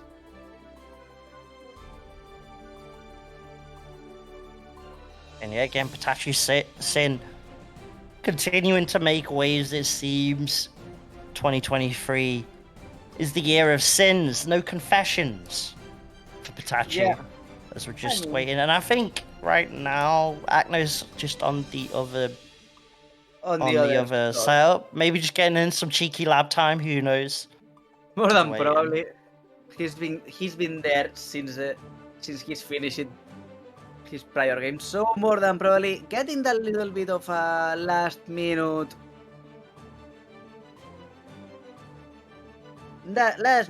try it. Let's see how we should punish this situation out of sin. So get that time. Already been pinged by our beautiful Tio, so it should be a matter of time until he gets ready to go.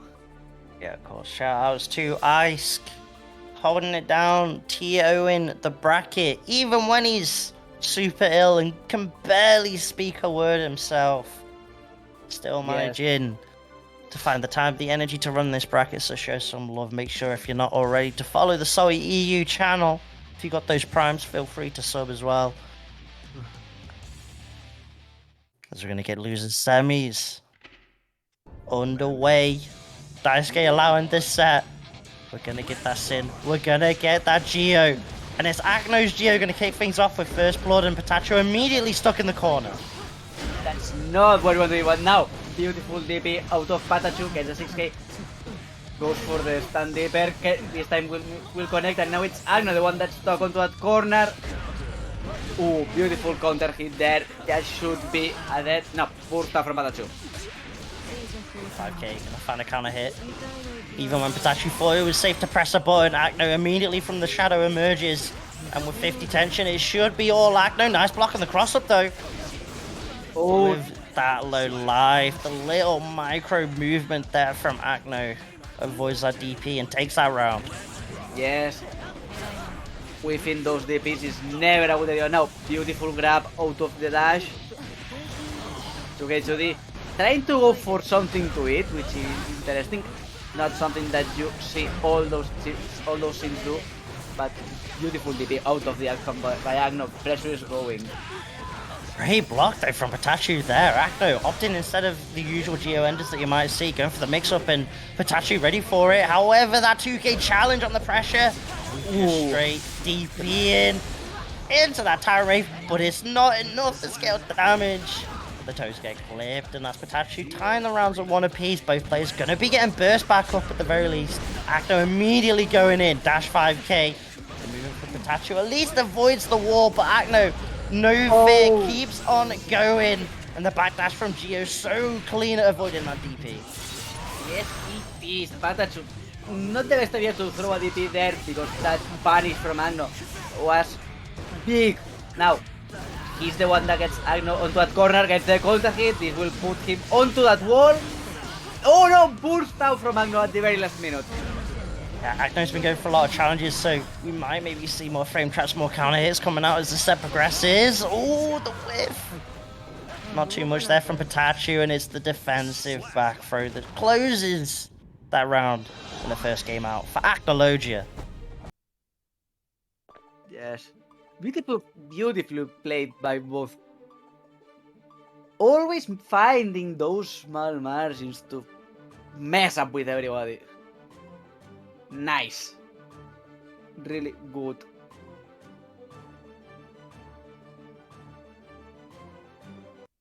Just coming off the set, going back onto it. No changes. I think we're going to see this in all set. The chip is long buried. Oh, we're seeing a lot of aggressive options, a lot of aggressive openings so far from Acno. And yet again, it is once more, this time with the 5H, avoids the DP. Yeah. It closed the round out once before, and there it is working out yet again. But it's not the biggest punish because of the burst. However, we're going to get those 2 H loops coming in. Mix up time. BRC maybe trying to avoid a wake-up option yet again. But it doesn't work out. Oh, trying to challenge the Spiral Arrow, denying that. Nice just block, but it doesn't matter. It's just a chance for Acno to keep pressing, and press they shall. That is super at the wall.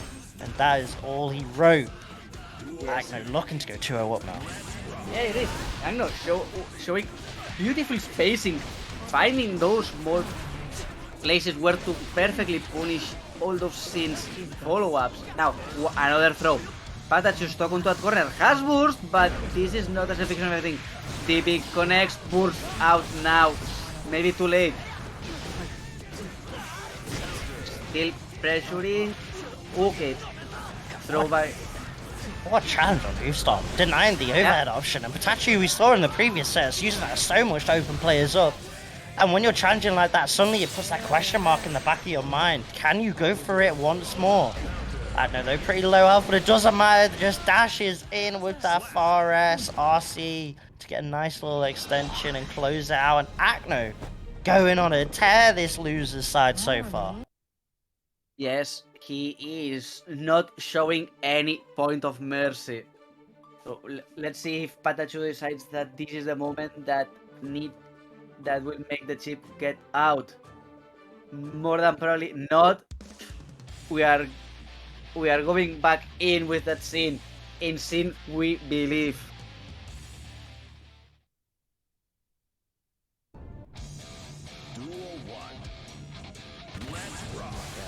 Starts. This time it's the patience just backing off from both players as well. PataChu trying to call out the aggression, and Acno going for a more passive start. And yet again another whiff DP. The DPs just haven't been working out for PataChu this set so far. And there we finally see, just as I say it, one finally work out. Acno stuck in the corner trying to FD as much of this as possible. B-driver extension, but it's not really too much. And a 5H counter hit. After all that from PataChu, gets opened up, and now the life in Acno's favor. BRC gets the punish on that 5P, and now we're going to get the 2H extension, baits out the throw, and this should be Acno closing this round out. One round away from moving on to losers finals. That should be it. Let's see. Okay, round start 2D, not connecting, but still, PataChu not able to get out of the corner, always on the defensive. And even when the trade's like that, and then no. Big punish onto that DP, stuck onto that wall. Not enough meter to go for a super, but still, look at that life lead. I genuinely thought that might have been dead. That was so scary. Oh God, but it's not enough. Not enough. Agno goes for the air super, but beautiful 6P out of PataChu. Still has one bar and burst. Burst out, but that should be it. Agno baiting perfectly that burst, and will seal it up and book a ticket to get a Tiger Pop. It's a rough situation to burst there. Just it's pretty much guaranteed over. No matter if you use the burst or if you don't, it's always rough to be in that situation. Still though, the sin from PataChu looking scary as ever. Unfortunately did quite make the top 3 today, but definitely on the horizon for sure as we are down lapses to our final 3 players. Yes, we are. But to start, we'll see loser finals, which are already going to go ruling. No waiting, no nothing. Just keep it going. Tiger Pop versus Acnologia. We'll see if Agno has that spacing to put in Chaos, or we'll see Tiger Pop do Happy Chaos things. That's the question so far. It looks like it's Happy Chaos things. Oh, those clashes! Oh my days, these Titans are going at it in this losers finals right now. That was crazy. The 2k challenge on the dash in. Spiral Arrow avoided by Tiger Pop, but the 6p counter hit. Gonna get those combos, get those bombos, break that wall. 5D. Positive bonus for Acno, but Tiger's sitting on 100 tension. How does he spend it? That is gonna be the question. BRC mix for the first 50. Okay, BRC, that throw at them, that's a good idea. That was going nowhere, and that was an easy avenue for Agno to do some damage. Now, no bullets, some concentration, but not a very good place. And onto that corner, with Agno hitting you, that's Agno's round. Fast BRC mix-ups. So quick to react to. So tough to deal with. Oh my days, we are spending all the bullets just to go from one side to the other.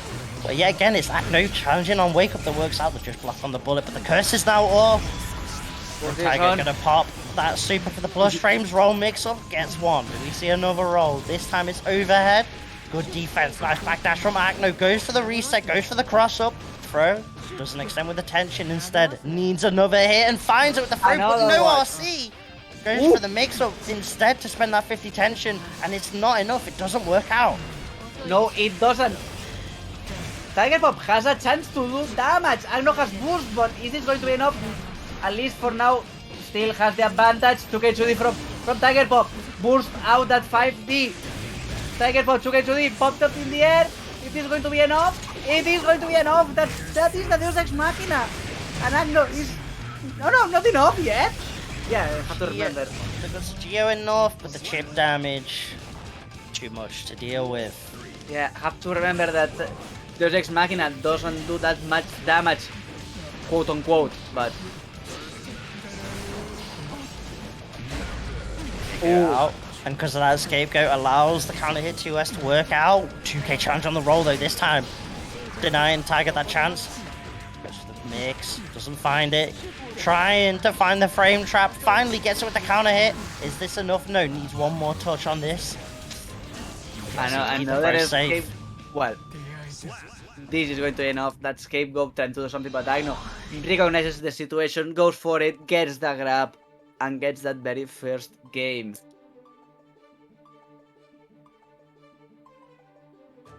Close there. Yeah. That's the best way I have to define it. It's close. The gap isn't that wide for this one so far, but both players definitely veterans of Strive. Skilled in adaptation. As we see what kind of adaptations these players take as the set goes on. Game 2 coming up now.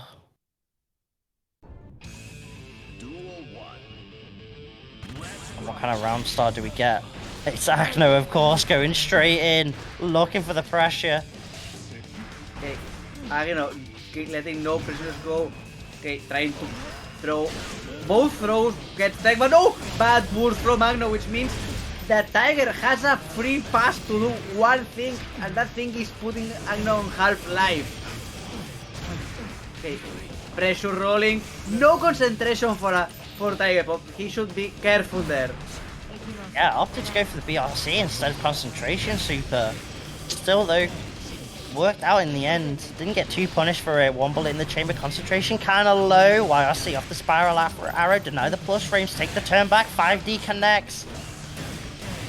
Saves us for that concentration. Needs it. Catches the backdash with the closest. And the steady shot seals it. Oof. And we thought that Tiger was missing a little bit of his resource management, but that was at the end on point. This knew exactly what to do, but now Agno gets the air-to-air, is going to pop Tiger Pop straight onto that wall, and look at that damage. Yeah, didn't have the tension though to go for super, and that might give Tiger Pop the chance just to even the life back up. Put that curse on, Deus Ex Machina, and just like that, the life total's tied up. Acno off that positive bonus, now at 100. Tiger positive as well, but the scapegoat, it's gonna tank some hits of the super, but it's not enough.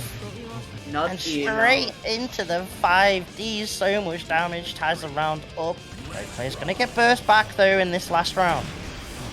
Yes, they are. Tiger trying to go for some rolls, but actually Agno says no, gets the back throw and puts Tiger onto that wall.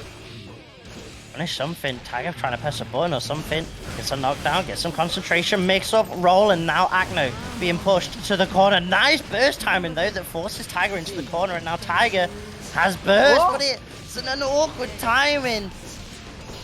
Was it on purpose? Was it accidental? Either way, it's all Acno catches the backdash with that jump in, and that's Acno now taking a 2-0 lead over Tiger Pop. 2-0 lead. And in a kind of dominant way, managing to fight those small gaps on Tiger Pop's offensive to unleash that full punish. What a wild burst situation that worked out for Acno. And then to keep the pressure going as well. Crazy stuff. And now with a chance to beat Tiger 3-0 and move on to Grant's 5H round start. Damn, Tiger tried to do 6P last game to call out that kind of round start. Didn't work out, so Tiger obviously not going to go for it again, and off that Acno happy to press. However, slumped in the corner against the Tiger Pop with all this meter. This is a rough start for Acno, stuck in the corner. This is a one-player game right now. Yes, it is. Okay, at the end, Acno will get popped up in the air and perforated by 1,000 bullets, but wow. Look at Tiger's burst. It is not going to get back unless he's on the end of serious damage, which is not looking as probable. Agno not delivering the match, get one hit, not enough yet. Tiger Pop, relentless. Yeah, because Tiger Pop doesn't have burst, that's why you're seeing a more aggressive Tiger right now, trying to put the work in, trying to put the pressure in. One in the chamber, the bullet's now completely gone for Tiger, and this is Agno's chance to go in. And go in he shall, uses the BRC to go same side off that, forced to break the wall, and we're back to neutral. Similar life, but Tiger does have 50 tension, however it's Agno off the meter bonus with that 50 tension, gets the RC confirmed. Do we have Tiger going out 3-0, or are we going to at least get to a 2-1 situation here? The burst now gone for Tiger, back against the wall, and Acno slowly lurking, slowly stalking down this happy chaos, but Tiger trying to find the challenge. Gets the 5k off that dash, and here we go. Pressure coming in, FD in, but it's not enough. Gets opened by the 5D, and we still going. Yes, but that fuel is not enough. There is no concentration on Tiger. Now gets back, but that's the reason why that the show will not continue. Okay, managed to get him open the air. Tiger Pop really low on life, has a complete bar of meter, but it's not going to be enough. Oh, 6P connects! At the end, yes, Tiger gets out 3-0 on losers finals. ODG at the end seals the deal, signs the contract, and that is Acnologia moving on to grand finals. Tiger Pop unfortunately out at third. This Geo on this losers run is absolutely insane, the momentum that Acno is riding right now. Sheesh. But well, still we have to congratulate Tiger to get top 3 on this tournament, which wasn't easy to do. We've seen lots of really good players up there, but with this we have our top 2 settled. It's going to be Zando and Acnologia. Yeah, maybe those Japanese tier lists were right all along. Maybe they knew that Geo was the actual top tier of Strive all along. Do we find out? Can Acnologia, first of all, just get the reset on Zando? That's step one. First, you gotta beat Zando in the first set, just to even have the chance. First step is getting revenge, because it was Zando who sent Acnologia to losers. So first step, revenge. Second step, profit. And of course, the GOAT himself, Tiger Pop, hitting us with the raid. If you've not already, make sure to hit up that stream. You can see that link thanks to the MooBot announcement there. Hit up that Happy Chaos. One of definitely the most funniest people on that character for sure. GG's of course to Tiger Pop getting that third place. Hope to see him again in next week's bracket. Yes. But we are down to the final two lapses. Final two, Zando, Agno, hype matchup. One of the best players EMEA region has produced in the form of Zando. And another player that is not behind him, but still. We are talking about some really, really great players. So whenever we are ready, we will straight up go. Just a little toilet break. Agno has been playing non-stop 2 to 3 matches, so let him wind down, get back his thoughts. Yeah, definitely after a set like that in losers finals, you gotta take that breather, gotta compose yourself.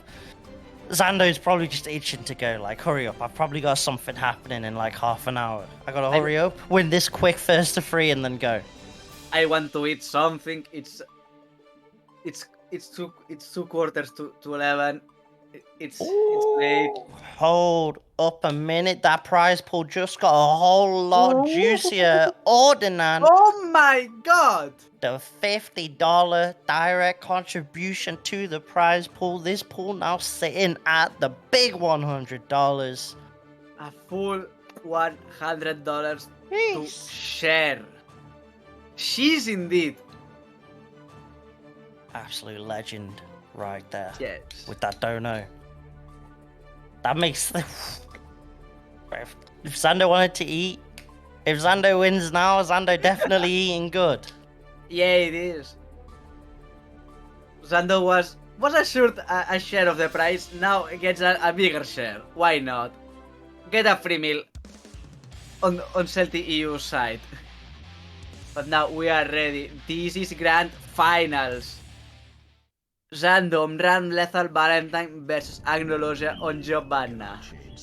Zando, of course, the one that sent Acnologia to the loser's side.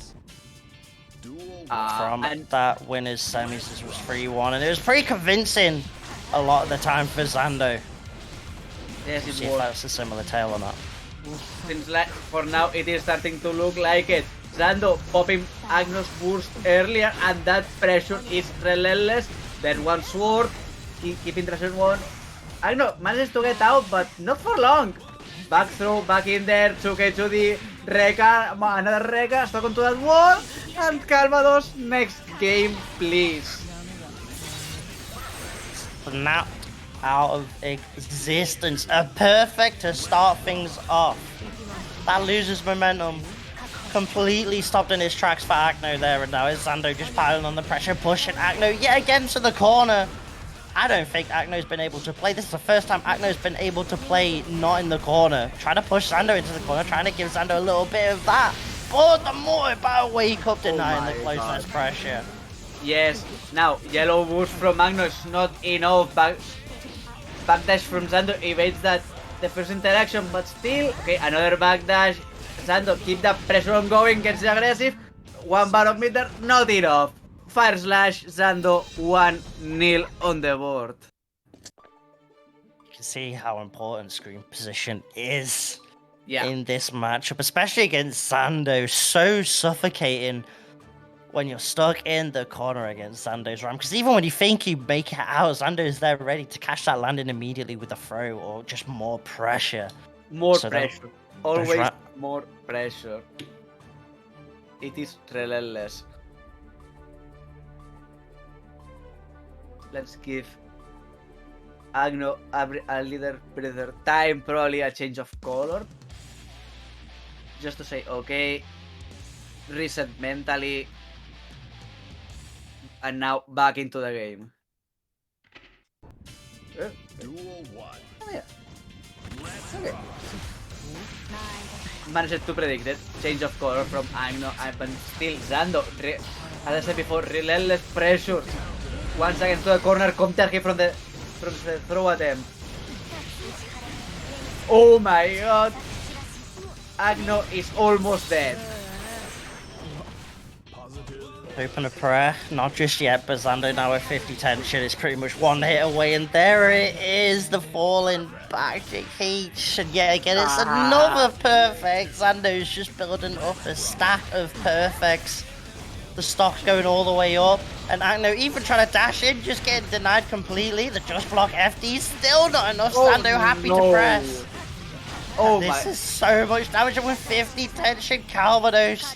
I hope it's not dead. Surely it shouldn't be. It definitely isn't. But now Acno, yet again, pretty much close to a one-touch situation here. Almost. That was almost a touch. Agno burst out, but Zando still has one bar of meter, soon to be two. Okay, Agno gets a couple of hits, but Zando says nah, tries to go for the slam, gets stifled, and now Agno is the one that gets to finally play some strife. Okay, Sword Slam gets blocked, but doesn't matter. Fast slash into heavy slash, more than enough, and Zando 2-0 tournament game for him. Yeah, you knew that was always coming out with the RC after. I wonder what Acno was trying to press. It came up punish, but I didn't quite see what it was in the end. Me neither. But either way, it's a 2D clashed with it. Damn, that is definitely rough. It's unfortunate.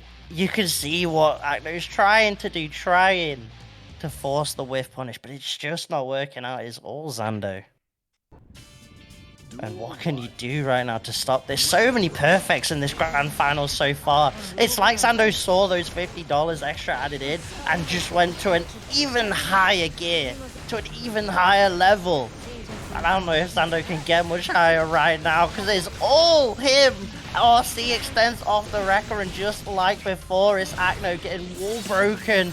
Positive bonus for Zando. Acno no burst, does have 50 tension, but it's just all Zando. You cannot stop this ram right now.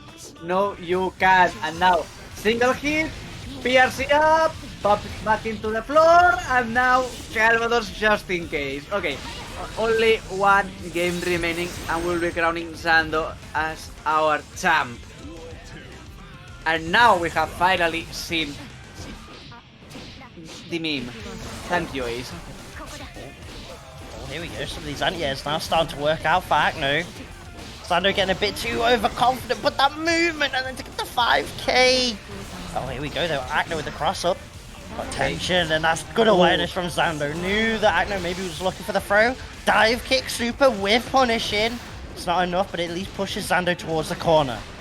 Oh, it is going to be enough. I know, we'll get a round out of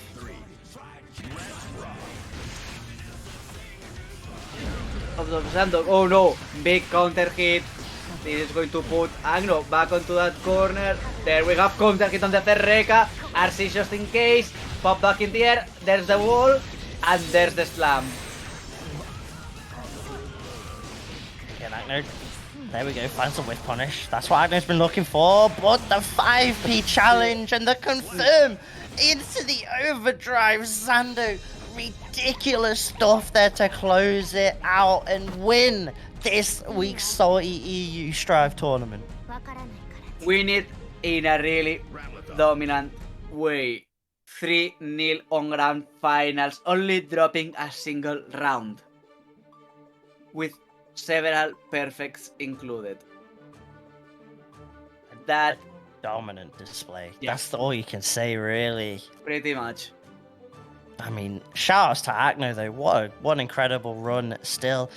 And at the very least, does get some of that prize pool getting that second spot. But Zando, you could just feel all the momentum, all the breath being sucked out completely from Acno by that Ramlethal.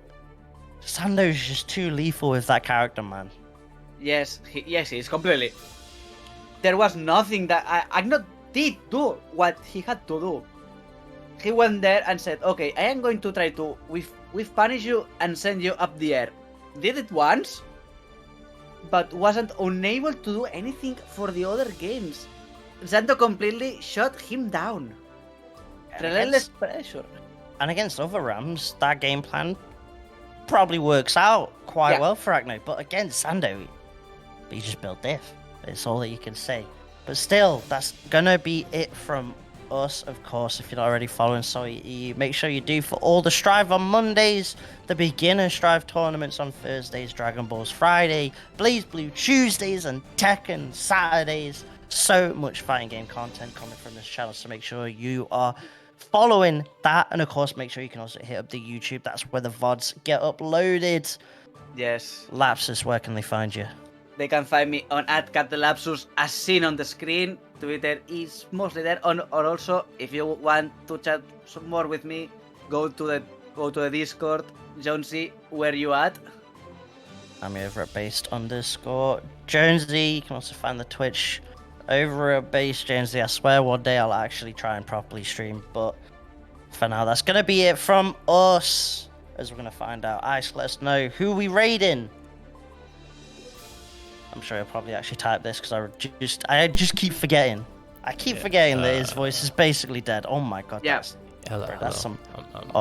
Yeah. Oh, that's rough. That's rough. It is I. You might have to turn the cam off. Hold on.